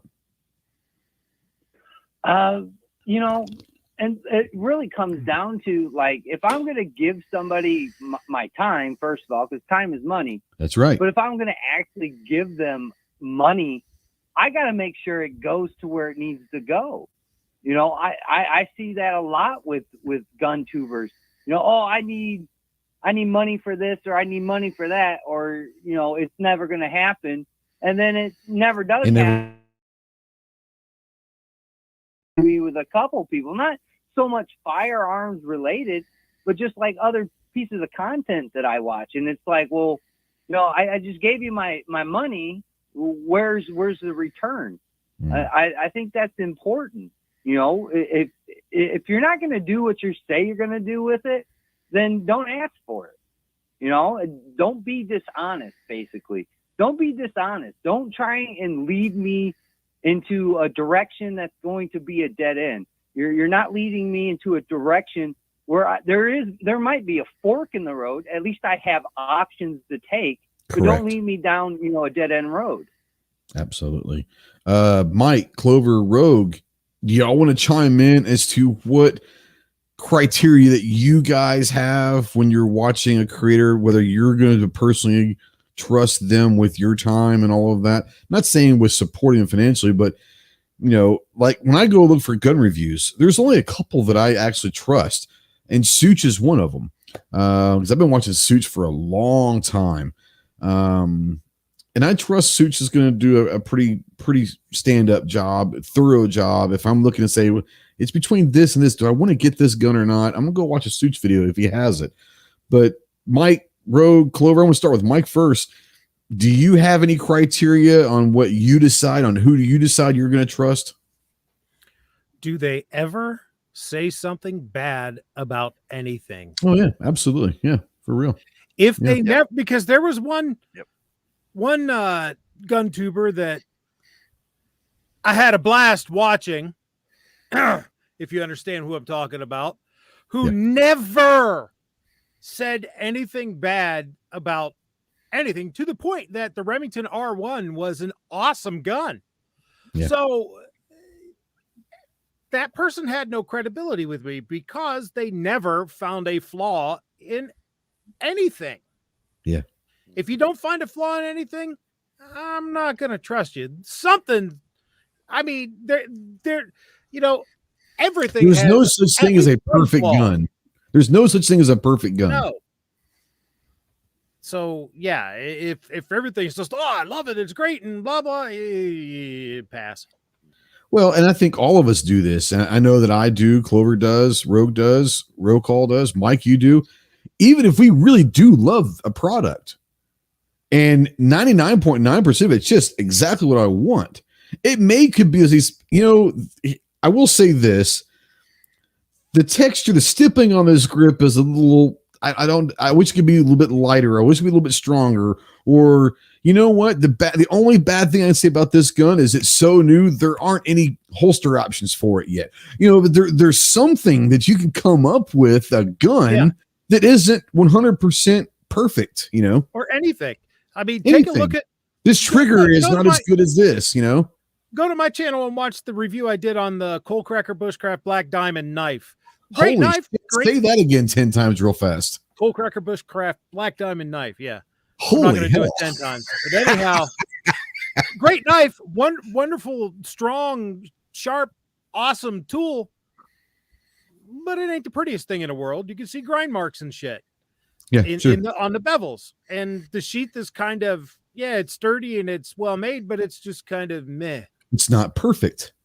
Yeah. Yeah. But not saying that it's a bad product, just saying it's not perfect. Not perfect. So if they don't say something bad about anything, no, not trustworthy. Now, Buck says it really helps if you can meet them in person. It does help. And help doesn't always mean a positive way. It could help you decide, I don't fucking like that person by meeting someone in person. Yeah. It works both ways. We've all had that scenario where, like, you know what? That dude's a douchebag.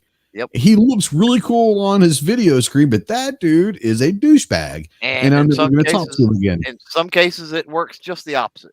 Yep. That dude's a douchebag on video. Right. But you know what? That dude's pretty damn funny and cool in person, you know? He just gets nervous in front of the camera, maybe. I don't know. Or he's doing it on purpose. He's playing a part or whatever. Very well could be. CR4200, what's up, homie? But yeah, it's one of those where I think what it does is meeting them in person. And anyone that's met us in person at either different shows or Wanamaker,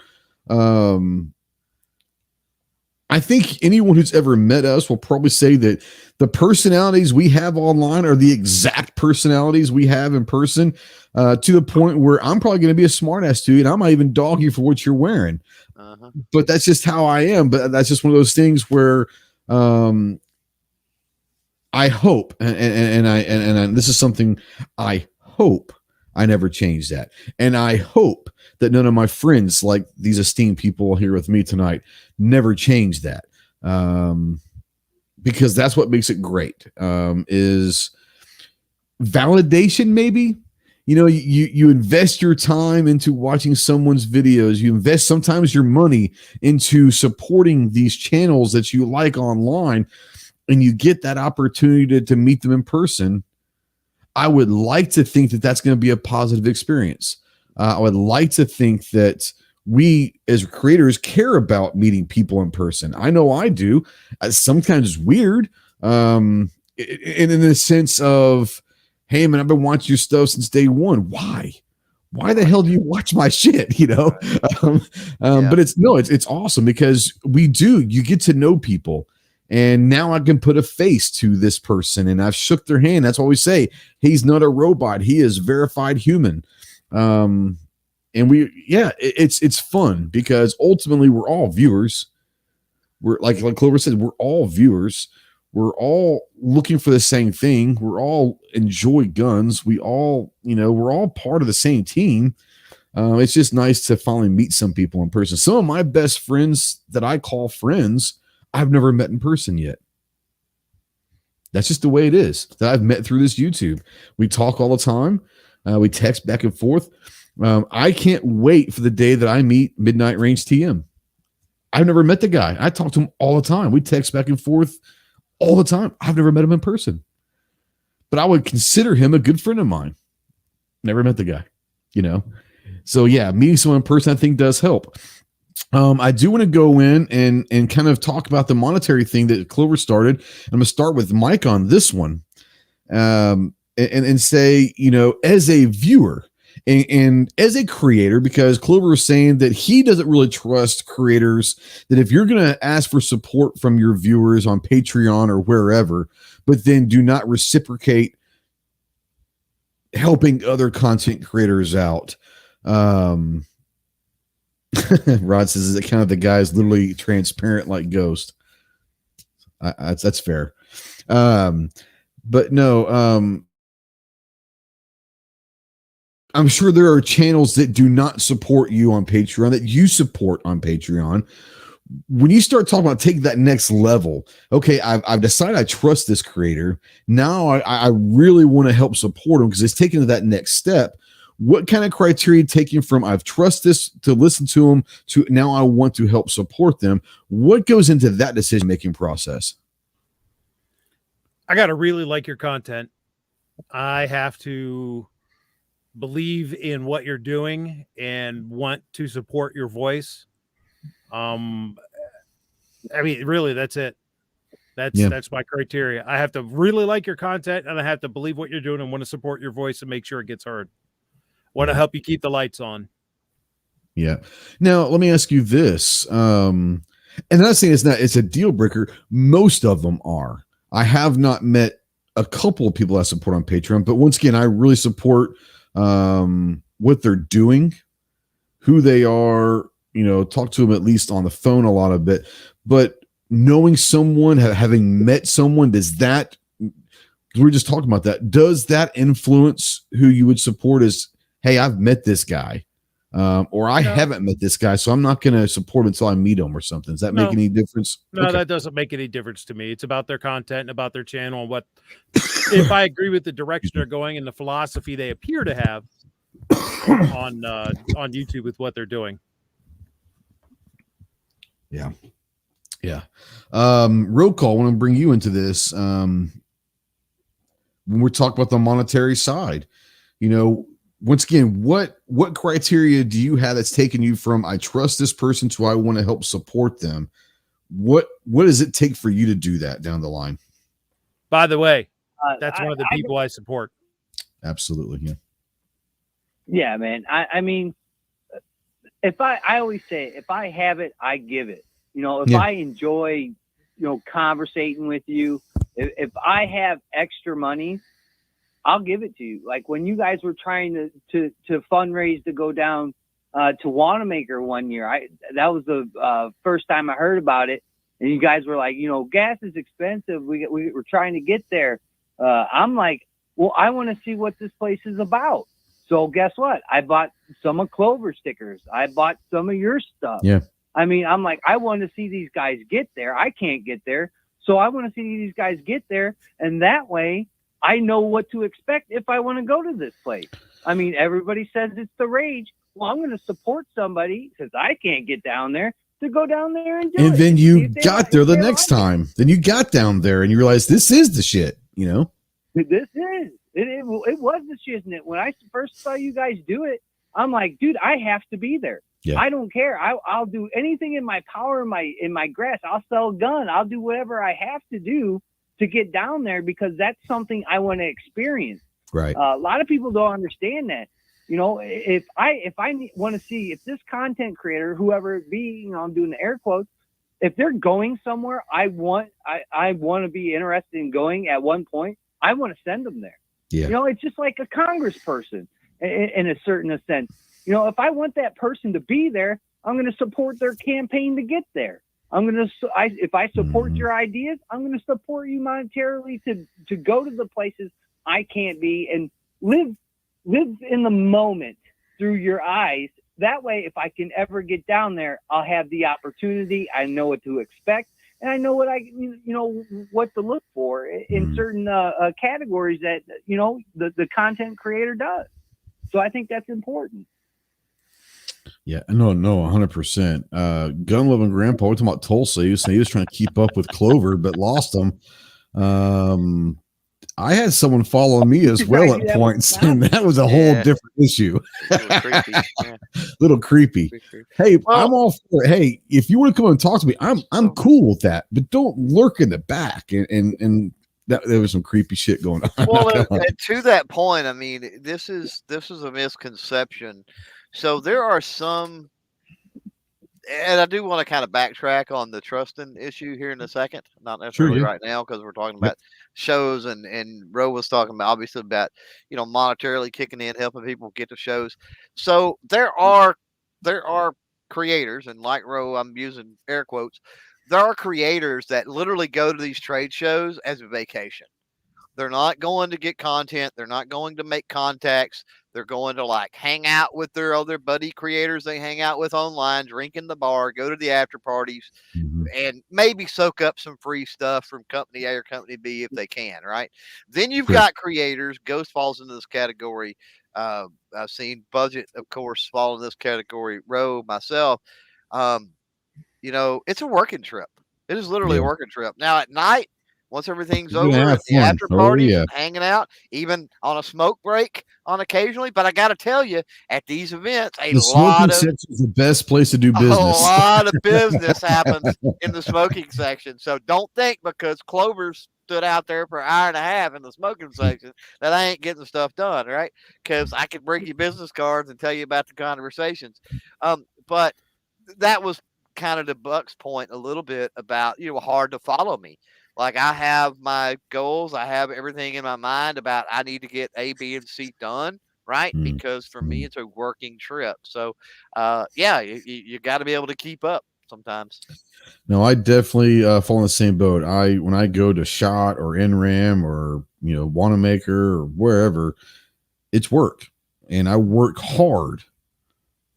But I also play hard when I have an opportunity to play hard because, once again, I enjoy a lot of these places because not just meeting viewers and all that, but I get to see my buddies. I get to see Roll Call and Mike and Clover. I get to see them only maybe once, 2 or 3 times a year at the most. And so when we all get together, you need to embrace that because that's fellowship. That's the brotherhood that we're talking about.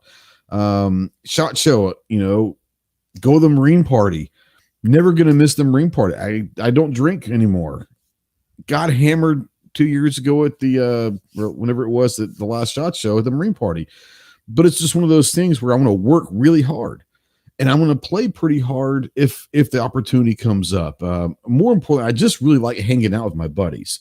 And that's really really enjoy the most is meeting new people that I might watch and say, I want to kind of see what this person's like. I want to kind of hang out with them a little bit and see, are they full of shit or are they genuine? And I can usually read that within about 30 seconds of meeting someone, and whether they're full of shit or if I like them or not. I enjoy that, but mostly it's just hanging out with my friends, and I enjoy being around people I don't get to see. I care about all these people, but I don't get to see them very often. It's like cousins that, you know, you just don't get to see very often, but you can't wait to see them when you do. So that's what I want to bring Rogue in. Rogue, I want to bring this to you and say, when it comes to taking that step, kind of what we talked about with other was from, okay, we trust this person. Now we want to help support them. What does it take for you to make that leap? Well, I need to believe in what you're doing. If you're putting that content out, I've got to get that feeling from you that you're doing this for, the good of the industry, the good of the people that are watching your content. If you're doing this to do, like Clover was talking about earlier, creating content for views, you're not going to get money from me. I've got to believe in what you do, and I got to believe that you believe in what you do. It doesn't necessarily have to be the best content in the world, because all of us have been there when we were younger channels. We put out some content that is just not that great because we're still learning. I'm still learning. I'm at just over 5,500 subs, and I'm still learning, and I'm still adjusting my content to make it better. So if you're working towards that goal, I'll support you. I will totally support you, but I do need to believe in what you're doing. That's a great point. Trust and belief, two different things. You can trust someone but not believe in them. That's just the way it is. For sure. It hasn't been too nerdy. We haven't talked nerdy stuff. Not really. I would call this a nerd chat, but maybe, I don't know, some people would. For me, when it comes down to support, like I said, it was never intentional, but I'm thinking about, and I can't remember everyone that I support on pages. I support, a lot of people on Patreon. I want to say that most of the people that I support, I have met. That was not the criteria as for supporting them on Patreon. I supported most of them before meeting them. But luckily, since then, I have really met most of them. There might be a couple that I haven't met in person, but I want to say off the top of my head, I think I've met everyone in person that I support. And that's not a criteria for me, but it does help, because if I am supporting you and then I meet you and I continue to support you, that's probably a good sign. If I support you, meet you, and cancel that, then that might tell you something. Just saying, And I support G20. Like I said, there might be like 2 or 3 that I have not met in person. And G23, bro, we're going to meet eventually. That's just the way it is. I'm looking forward to meeting Rogue in January at SHOT Show. I haven't met Rogue in person yet. Assuming he gets down there. He says he is. I trust him when he says he's going to make it down to SHOT Show. I do know I got you so fooled, don't I? You do. I'm pretty gullible. But no, I know that you actually registered last week and got all that stuff. I got accepted. Yeah, I got my pass. So we're planning on SHOT, baby. That's going to be the last thing. And I don't know if you guys, I wanted to give this about 10 minutes. We're going to give it a little bit less, but Clove, I know that you read it to me. I don't know if you've got access to it, but many of you may not have heard in the last couple of days that Sauer has pulled out of SHOT Show 2022. So we're going to ask Clover to maybe, if he has that press release available, maybe he could read that. More importantly, as you're reading that, what do you make of it? Do you think this is a bad thing? Obviously it's a bad thing, but do you think it's bad enough where this is a sign of things to come, or is this just SIG for whatever reason that they want to do this? So give me a second here. I'm working on pulling it up now. All right, so before you're doing that, I do want to say something. I haven't seen him tonight. I was waiting for him to show up. Our good buddy Stan over at SS Pawn in Lexington, Nebraska. So I get a text from Travis P11. Oh, this is last week sometime. It says, "Hey, can I get your mailing address?" The answer is no 99% of the time. No, Travis. Met Travis in person. Trust Travis. Sure. He says, a buddy of ours wants to send you something. I said, okay. And I kind of figured who it was, but I didn't know what it was. Comes in the mail. Everyone knows I'm getting into the long range game. Stan sends me a box of Horny, Match, and 6.5 Creed. This shit right here, right now, is like gold. So this was probably, honestly, retail from what I've seen, probably like a $50 to $60 box for 20 rounds. So thank you, Stan. If you're out there watching this in replay or whatever, please go check out SS Pawn. I've bought guns from him. I've met him in person. He went to dinner with us last year in Tulsa. He is a real human. He's a really great guy. I just want to say thank you to Stan. So go check out SS Pawn in Lexington, Nebraska. I have no affiliation with him except for he's a friend of mine. He's a good dude. And I have personally bought guns from him. So there you go. Go ahead, Clove. Sorry. So yeah, here's what the press release says. Sauer Incorporated is proud to be an ardent supporter of the National Shooting Sports Foundation and leads the industry in support of the organization and its mission to promote, protect, and preserve the hunting and shooting sports. Each January, NSSF hosts SHOT Show, the industry's premier trade show. As a strong supporter of NSSF and an industry-leading manufacturer, SIG has maintained a very large presence at SHOT Show, and we continually grow our support for the organization and our show presence year after year.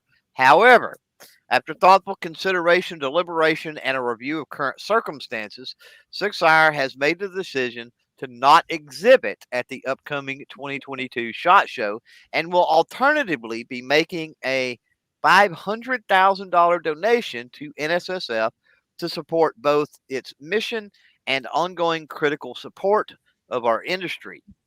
For over 30 years, Sauer has attended SHOT Show, and we did not come to this decision without much thoughtful deliberation. Our number one priority throughout the pandemic has been and will remain our employees. Sauer has an extremely large presence at SHOT Show, sending over 140 employees to the show and our pre-show range day event. I can verify that. They send a shit ton of people. They have one of the largest booths at SHOT. Yeah. Continue. Maintaining this presence or even a scaled back minimal presence for 2022 represents a significant health risk to all 2,600 of our employees across our 13 U.S. locations, as individuals attending the show return to our facilities and risk continued exposure to our entire employee base. Additionally, based on the circumstances as they are known to us today, it is incumbent upon us to review this decision from a financial perspective. For the first time in many years, the SHOT Show space was redrafted, necessitating the need for a complete booth reconfiguration and design. Out-of-pocket expenses from this point forward will be well over $1 million, and based on the uncertainty of large-scale shows and events, this expense is not financially prudent. In closing, Sauer would like to once again note the important and essential work of the NSSF on behalf of our industry and reiterate our support for the organization and its mission.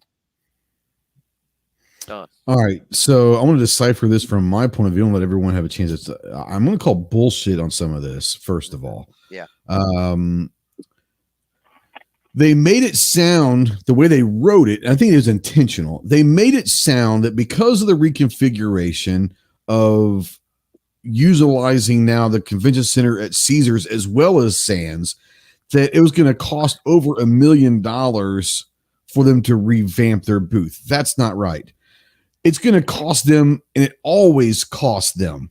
This is nothing new between their range day, 140 people for a week, their booth. It always costs them and Glock and everyone else well over $1 million to do SHOT Show. Yeah. But they're making it sound like because they revamped the space that the upgrades. No. That's bullshit. Mm-hmm. Their space isn't going to be changed because they already have one of the biggest spaces in SHOT. So fuck that. Second of all, no offense. All right, he locked up. You'll have to start over. You hear me? Yeah, you bugged out. So start over that second part. As the second part is I don't care. I don't have a relationship with SIG. I don't plan on it. I don't give a fuck if SIG's going to be there. Yeah. Because I'm not going to spend any time at SIG either ways. Not saying that I don't like them. It's just I don't do SIG stuff. I don't like shooting SIG. They don't feel good in my hand. That being said, the only thing that I personally worry about, I don't care that SIG's not going to be there, as long as that's the only one. I'm hoping that there isn't a domino effect of the Glocks, Smith & Wessons, and all this saying, now that one of them has dropped, now we're not the first. Now we can follow suit, because eventually there will be enough that drop out. If this happens, there would be enough to drop out. The NSSF said, we're going to lose money on this because all these people are dropping out. We're going to have to not do SHOT. If that happens, I'm not happy. If SHOT Show happens and SIG is not there, I don't care. I'm perfectly happy. I can do without Smith & Wesson and HK and Glock. That's right. I spend most of my time in the dungeon. Right. So here's the deal. So you called BS on the money. I called BS on the COVID, because 2 weekends ago, SIG has a presence at 3 events that I know of. The same weekend. Events in the same weekend across the country. 3 different events. So now all of a sudden they're worried about what's going to happen over 90 days from now. All of a sudden, when they had employees out at 3 different events across the country, I don't buy it, right? I don't buy it. What worries me is not that they won't be there. It's not that any of the other big guys won't be there. It is, number one, how important SHOT Show is for the NSSF, and how important, make no mistake, if you don't know what the NSS does, how important they are to the industry. You need to go educate yourself on that. So how important SHOT Show is to NSSF is number one, and how important SHOT Show is to the small people like Rod with Aegis Gun Care, like Mean Arms, like who else? I mean, pick one. Black Rain, Black Rain. Yeah. All the smaller companies, SHOT Show is huge for them, right? And so by a few big dominoes falling, they cancel the whole thing, and it's like, at some point, screw the big guys. Yeah. Interesting. Before I go to Rogue or Roe or Mike, you guys just jump in when I get done with this. But he said that other companies may be happy so they get more flow of traffic. Here's what I think will happen is, if let's say that SIG is the only one that drops. SIG has a massive, it's in the top 2 or 3 as far as size, acreage, if you would call it that. It's huge. It's massive. So here's the thing. I don't think you're going to find anyone that's going to jump into that, because that's going to cost an enormous amount of money to get that spot. But what NSSF could do is turn that same square footage into 4 smaller booths, and maybe allow some of the bigger small companies that are like Tandem Cross, like the Black Rain, some of these companies that are still in the dungeon that have been waiting to get up to the main floor. Now you take SIG's huge booth, cut it into 4ths, and now 4 companies can get up to the main floor that have been waiting for a while. Let's utilize this as an opportunity. So that's where I'm hoping. But then again, I like to turn shit into silver. So I'm hoping that's the way it happens. Mike, Rogue, Roko. I'm going to go to Mike. You've been to SHOT, right? I'm going to say you've been to SHOT, haven't you? Didn't you go in 2020? No, sir. Why did I think that you went to SHOT? Oh, you was NRAM. You were I was at NRAM. Okay, that's where it was. Yeah, have not been. So let me ask you this, Rogue, Mike, roll call, jump in here. Your first thoughts on hearing that SIG dropped out of SHOT Show? Is it positive, negative? And 2, do you care that SIG won't be there? Would that change your mind of whether you go or not go to SHOT Show?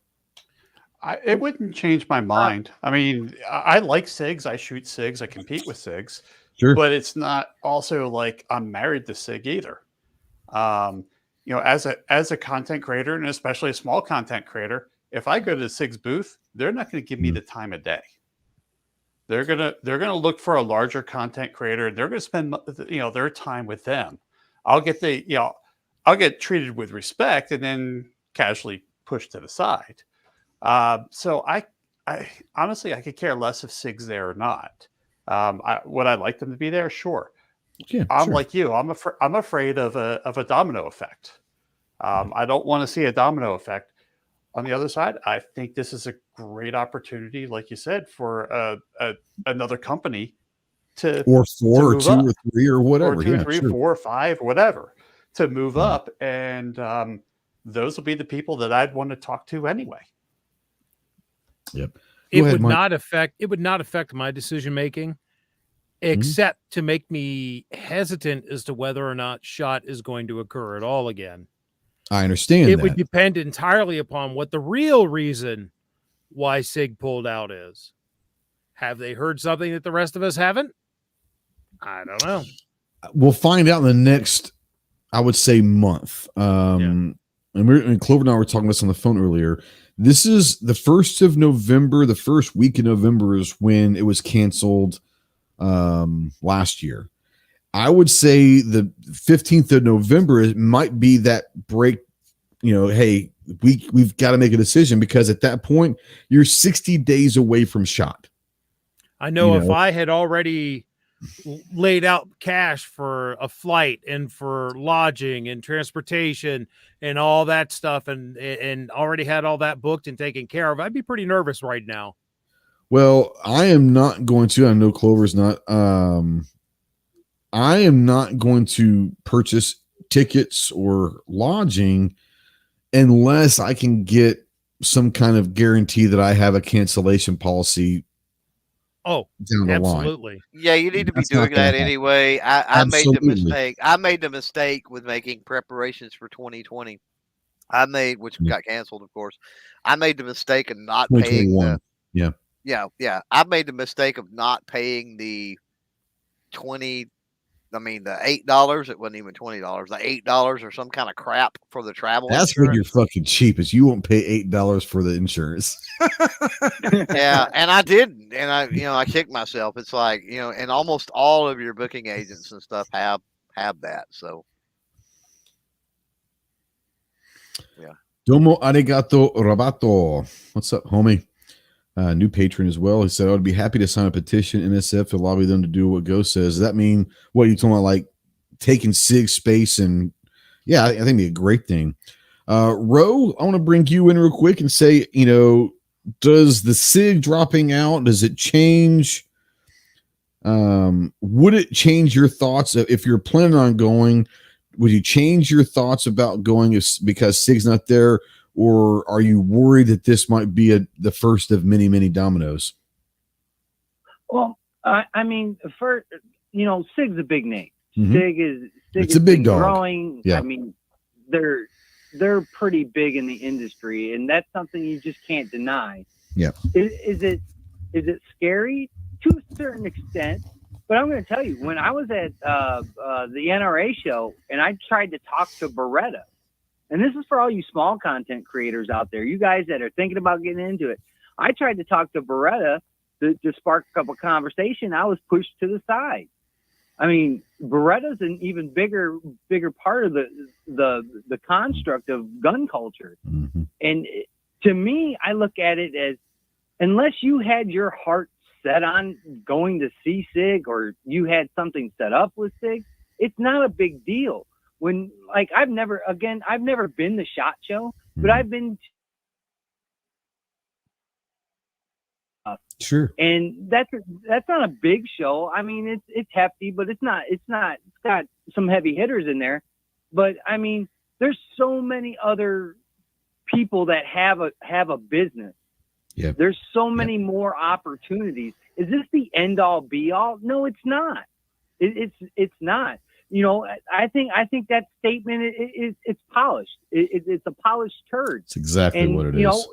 What you're going to cry about $1 million, but give this place $5 million?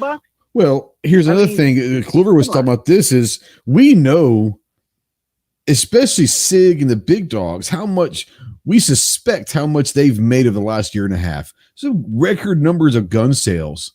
And you're telling me that $1 million, you've been going to SHOT Show every year for over $1 million. And this year it hurts.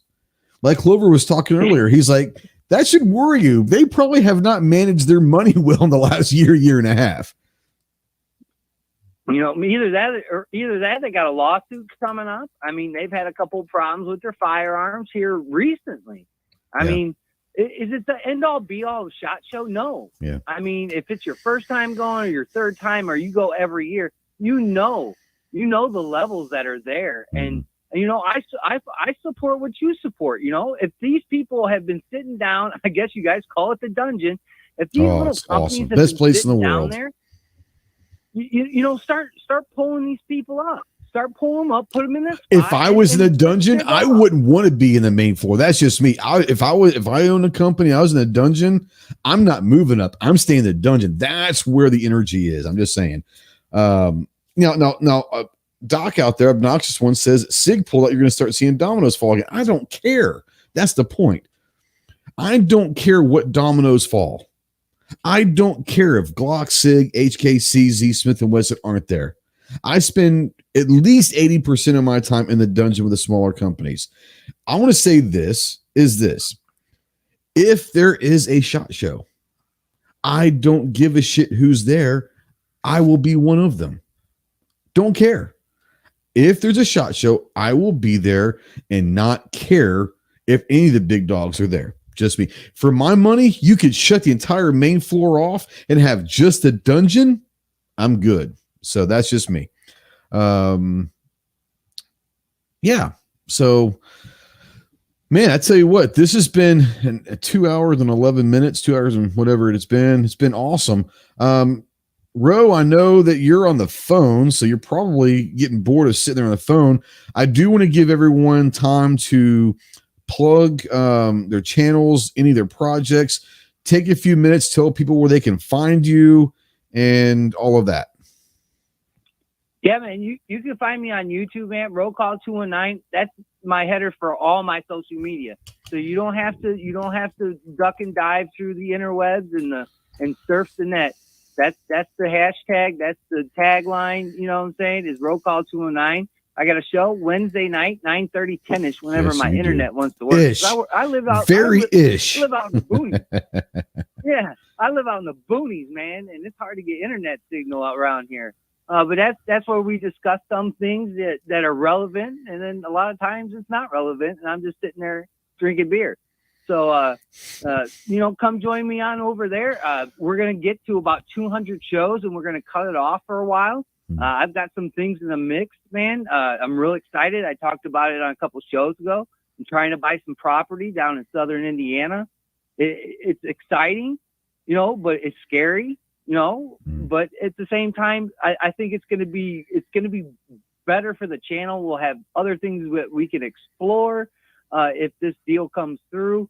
So I'm excited. I hope you're excited. Again, I make the best, cringiest videos on the internet, and that's what you get from me. You get honesty. I'm not gonna pull your leg, and I'm not gonna beg you and say that the sky is falling. I'm gonna tell you how it is, and if you don't like it, then you don't like it. But you guys are more than welcome to come on the show. Anybody's more than welcome to come on the show and poke and prod Night Strike, or poke and prod me. I don't care.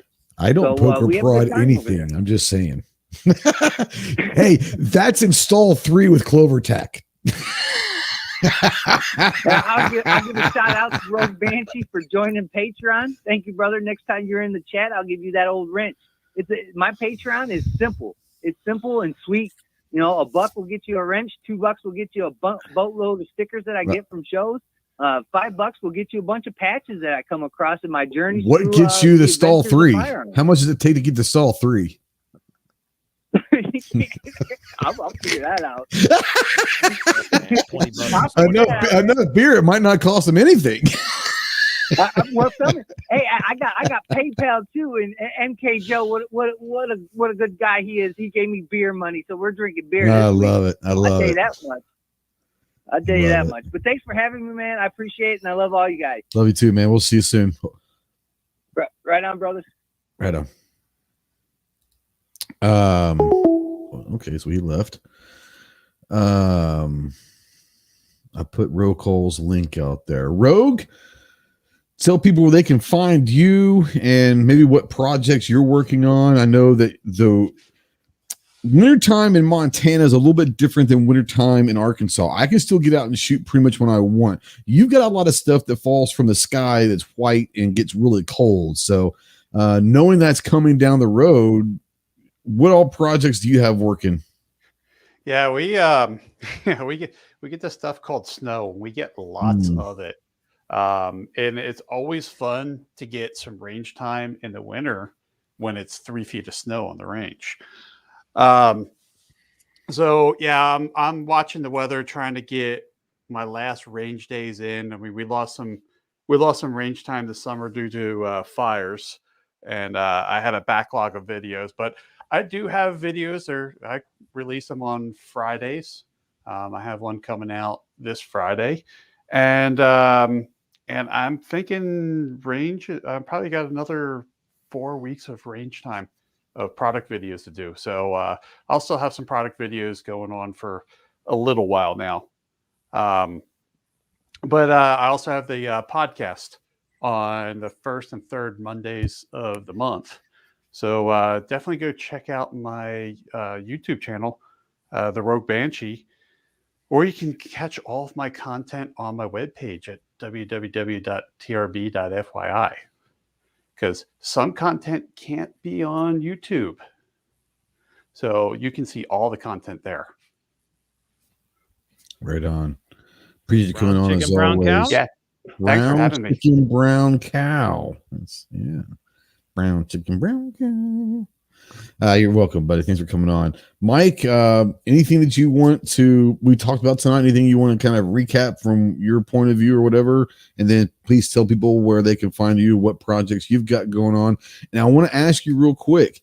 I know it's been a couple months now that you made a transition in going from Budget Guns and Gear Reviews to MK Outdoor Journal. Happy with that decision? Everything working out really well for you, or how's that going for you? I'm happy with it. Good. I'm happy with That's it. all I that like matters. it. That's all that matters. It does open up a lot of things for your content if you wanted to. Yeah. Yeah, it sure does. It's not the name change allowed me to really expand the types of things I like to do, because I don't just like to do guns. I like to do other stuff too. Like I mentioned earlier, knife review. I've got Woodsman Wednesday video coming out tomorrow about this neat little wedge tool that Dave Canterbury invented. So that's going to be cool. I've been doing a lot of leather work lately. I opened up an Etsy shop where I'm selling my leather work and whatnot to try to really awesome stuff, by the way. Try to pay the bills. Matter of fact, I will chuck a link out here in the chatteroo. Do you get notified when you make a sale on that? Yes. Yes, you do. So there's a link to that. Go on over there if you want something like a steel core gun belt. I got a video on how to make one of those coming up, but if you don't want to make it, I'll make it for you. I also have this neat little thing on Fridays at 7 p.m. Eastern called The Right of the People, where we use the first to defend the second. It is a Second Amendment news, politics, and current events live stream, so go ahead and check that out. Got a bunch of stuff coming up. Awesome. By the way, thank you for the invite, man. Sorry I haven't been around for a while, but you know, life happens, bro. Life has happened. Over, you know, and it's good. You know, most people notice that from Memorial Day to the end of October every year, I'll put out stuff once a week or so, and then I'll really kick it into high gear the winter and all of that, fall and winter. I work 70 hours a week in my real life job. You got to pay bills and all that. So from Memorial Day to the end of October, I'm busy as hell. So thanks for everyone that's always sticks with me through the summer and early fall months, because that is my hell time at work. You're getting ready to see a lot more of me. That might be unfortunately, I don't know. But you're getting ready to see a hell of a lot more of me coming up and starting in November. And all of that. But yeah, no, I get it. I get it. Sandy, EDC, like I said, thank you for coming on. I hope we haven't shock-and-awed you too bad. We do have a good time on these chats. We try to be entertaining, but we also try to give some educational stuff out there. At least give our opinions on stuff, whether it's a good opinion or not. We just like to have fun, but we try to do it in a way that you can still learn some stuff. If you've enjoyed it so far, man, welcome to the dark side. We love having you. Make sure every Tuesday at 7 Central, you guys are right on with this, as we have a good time every week. Go check out Rogue, his channel, his content, his podcast. Check out Mike, his channel, his content, his podcast. Don't go check out Clover. Nope. That dude there, Nope. Don't go check him out. He's a turd. Nope. Just a bunch of FUD guns and just a bunch of FUD shit, you know. Damn frog guns, man. I swear. Yeah, the frog man. Someone called him Frogger Attack up there earlier in the show. Frogger Attack. That's gotta be a new T-shirt or sticker. That's gonna be a new sticker and patch of some sort. I just gotta figure out how to do it. Frogger Attack. There's so many ways you can go with that. That's great. Yeah. But yeah, everyone knows the bromance is real with me and Clove. He is my best friend in this GunTuber thing. We do talk pretty much every day, but he's a really, really solid guy. He's a little annoying. He is a know-it-all. He doesn't like letting people talk. Yeah. He likes to talk over people. Correct. All of these things are true. Correct. But he's our little asshole. So we enjoy having Clover around. So what you're saying is, you can be found in stall 3 too? No. I have my own personal time. Stall 3 is for the public. That's for everyone else. I have my own. Hey, we usually share rooms and shit at SHOT Show and all that. There's a reason for that. But he is a great guy. You've got a lot of different hats between several different channels. Go ahead and take some time, talk about all the shit that you're doing. Plug away, man. I don't. First of all, thanks for always riding shotgun with me. Yeah, man. I always enjoy it. This one especially. We haven't done the after hours or the studio, the nerd chat. So this is kind of fun because it kind of brought all that back that we're used to doing on Thursday nights, And make no mistake, I mean, I plan on bringing some of that back. I just need to build up the GunTuber Academy channel a little bit first. Yeah. A lot of people don't know this, and just for those that are maybe wanting to start content creation and stuff out there, because it seems like there's several. Don't stress your channel early on with live stream stuff. Live stream can be detrimental. You can work yourself into a hole by just doing live streams. So be careful with that, or doing too many. So be careful with that. I just put the link out there for the GunTuber Academy. So there you go. And all of the past episodes, look under the playlist and you'll find the past episodes, because there's not a whole lot of new content. I am uploading once or twice a week to that, but most of it is legacy content under playlist. And then you can find all the FUD stuff, right? The FUD guns and other things on CloverTac. Dropped a video, a holster video from USCCA today. Saturday I dropped a video from USCCA with Staccato. Still a few more of those USCCA videos to release, and then I got to start working on some of the other reviews and stuff like that. You were talking. We jumped down. We real quickly jumped off the trust and kind of went into the supporting people thing, right? And so one thing I was going to say is a dirty little secret with creators when you're talking about reviews and stuff. A lot of us review things from companies that we are fans of. We already own their products. We know are good ahead of time. So when you say, I'm not just going to work with anyone that's going to need free shit. I'm going to work with a company that I already use. Right. So like for me, you won't see me doing Olight because I'm forever a Streamlight fan. And I have a relationship now, thankfully, and blessed to have that with Streamlight. So you'll see Streamlight products. Now, with that being said, right, there are a lot of creators that do that. They chase after brands that align with what they already enjoy and know is good. However, I do agree with the idea that a creator should go into that review looking at things from a different perspective. Even though I can't find any fault with it the way I use it or I would use it, I need to be looking at, well, what if I did something different? What if I had a different purpose or use for this? Is this problematic? And that works the same way, even if I find a problem, right? Even if I say, well, the clip on this light, let's go with the StreamYard example or Streamlight example. Let's say the clip on this light, right? Like, hey, this clip doesn't work real well with the pants that I wear. But, right, if you wore tactical pants, or if you were wearing blue jeans, or if you're wearing, if you put it in your cargo pocket, for example, right, then that might work for you. And I think people have to be open to the different types of perspectives and or offer those different types of perspectives based on how that item is going to be used, not specifically on how they use it. And I think that's important. So yeah, that was my tip for the day.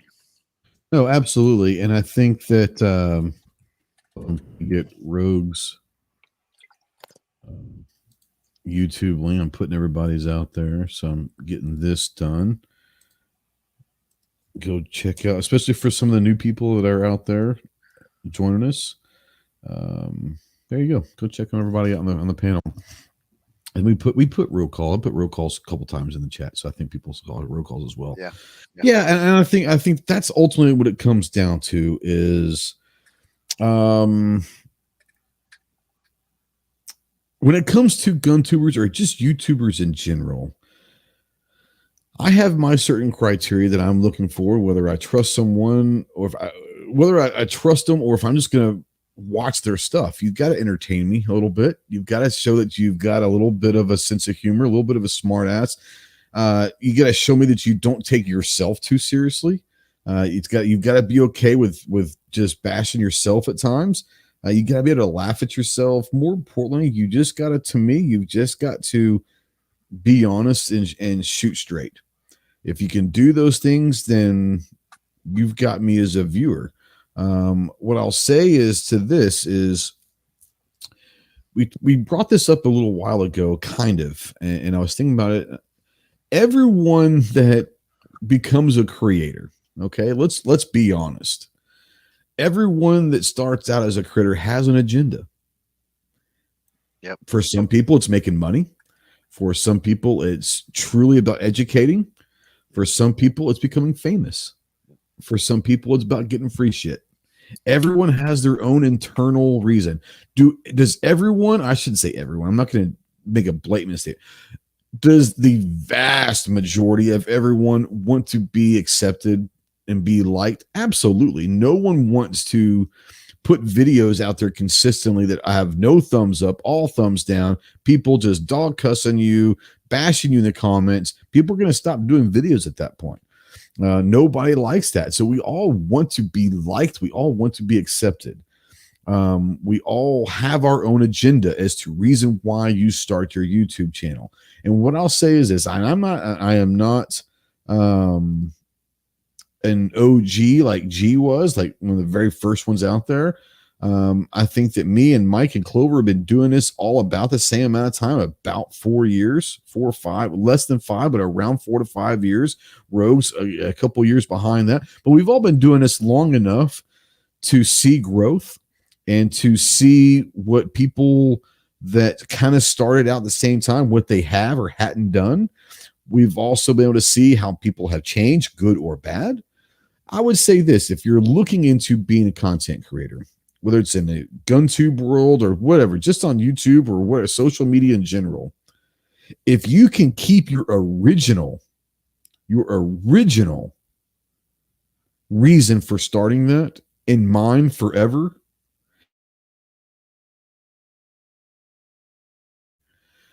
I think that the other people in this room, if you would have asked them 5 years ago and say, hey, 4 years or 5 years down the road, it doesn't matter what numbers we're all at, but would you have ever thought that your channel would have X amount of subs, whether it's 5,000, 10,000, whatever? I think all of us would sit there and say, no, because who's going to watch my shit? If you can keep in the back of your mind your original reason for starting a channel. And for some, let's be honest, it is for celebrity and it is for money. But as long as you're up front with that, I'm okay. Doesn't mean that I'm going to support it, but I'm okay. If you just tell people, hey, I'm trying to get rich and famous off of this, enjoy my shit, and you give me a reason to entertain me, I'll stick around because at least you're up front about it. But if you can keep in mind your original reason for starting your channel in the first place 5, 10 years down the line, and you're still doing it, then I promise you're doing it for the right reasons. So, yeah, I absolutely had fun with this conversation. I was a little nervous about it because I didn't know how it was going to go. I didn't know. Could it be a dumpster fire? Could it? I mean, there's no telling where this conversation goes. So it was great. Thanks to everyone out there who was out here live with us. The conversations were great. The questions were great. Welcome to a couple newbies out there, Sandy and EDC Texan and all that. Thanks for coming out. I appreciate you coming on. We hope that you enjoy what we do, and we hope you join the family and you're here. And if nothing else, come hang out with us for a couple hours every Tuesday night at 7 Central. Go check out Rogue and I'm do this backwards. Rogue and Mike and Clover. I can't do it. It's all weird when you're doing this. It's really weird. So we all have a good time, and there are a lot of good people. There's a lot of good people out in the chat that do really good work. Gizzard Gary's out there. Roll Call. There's a bunch of them that do really good work out there. So go check them out as well, especially if you're new to the GunTuber thing. Send me an email. I'll give you my opinion on whoever. If I don't like them, I'll tell you. Yeah, I don't trust that guy, but that's not going to make. I don't want you to base your opinion on someone on what I think. That's just, I might know that person, or I might have met them in person. I might have spent time with them. I might have seen them do something that I didn't agree with, and that might change my opinion. Whether or not it is right or wrong, don't take my opinion. Do your own due diligence on GunTubers. Trust who you want to trust. Do all of that, but have criteria. And if someone crosses you, you can either give them a second chance or tell them to hit the road. But we hope you don't do that with us. We hope we enjoy. We entertain you guys. We hope we educate you guys, and all that stuff. So thanks again for watching. We will see you soon. Next Tuesday, do I have anything going on? Yep. No, I don't have anything going on. So I think I will be live next Text News Day. Woo! You gotta love it. I haven't even been drinking what Road Call was drinking, but next Tuesday we'll see you guys as well. Getting ready to go to our first long range precision matchup in Missouri the week after that. So we'll be talking about that, I'm sure. Guys, thank you so much for watching live. Thank you to everyone watching and replay and listening on podcasts. Yes, this is ripped. The audio from this is ripped, and it goes out to our podcast side on iHeartRadio, Spotify, Apple, Google, Amazon, Stitcher. I don't know. Wherever and everywhere that you can find a podcast, we're on there. So if you like the podcast form, this will be on there tomorrow sometime. So if you're listening to this in podcast, obviously it's already there. So we'll see you next week, guys. Semper Fi.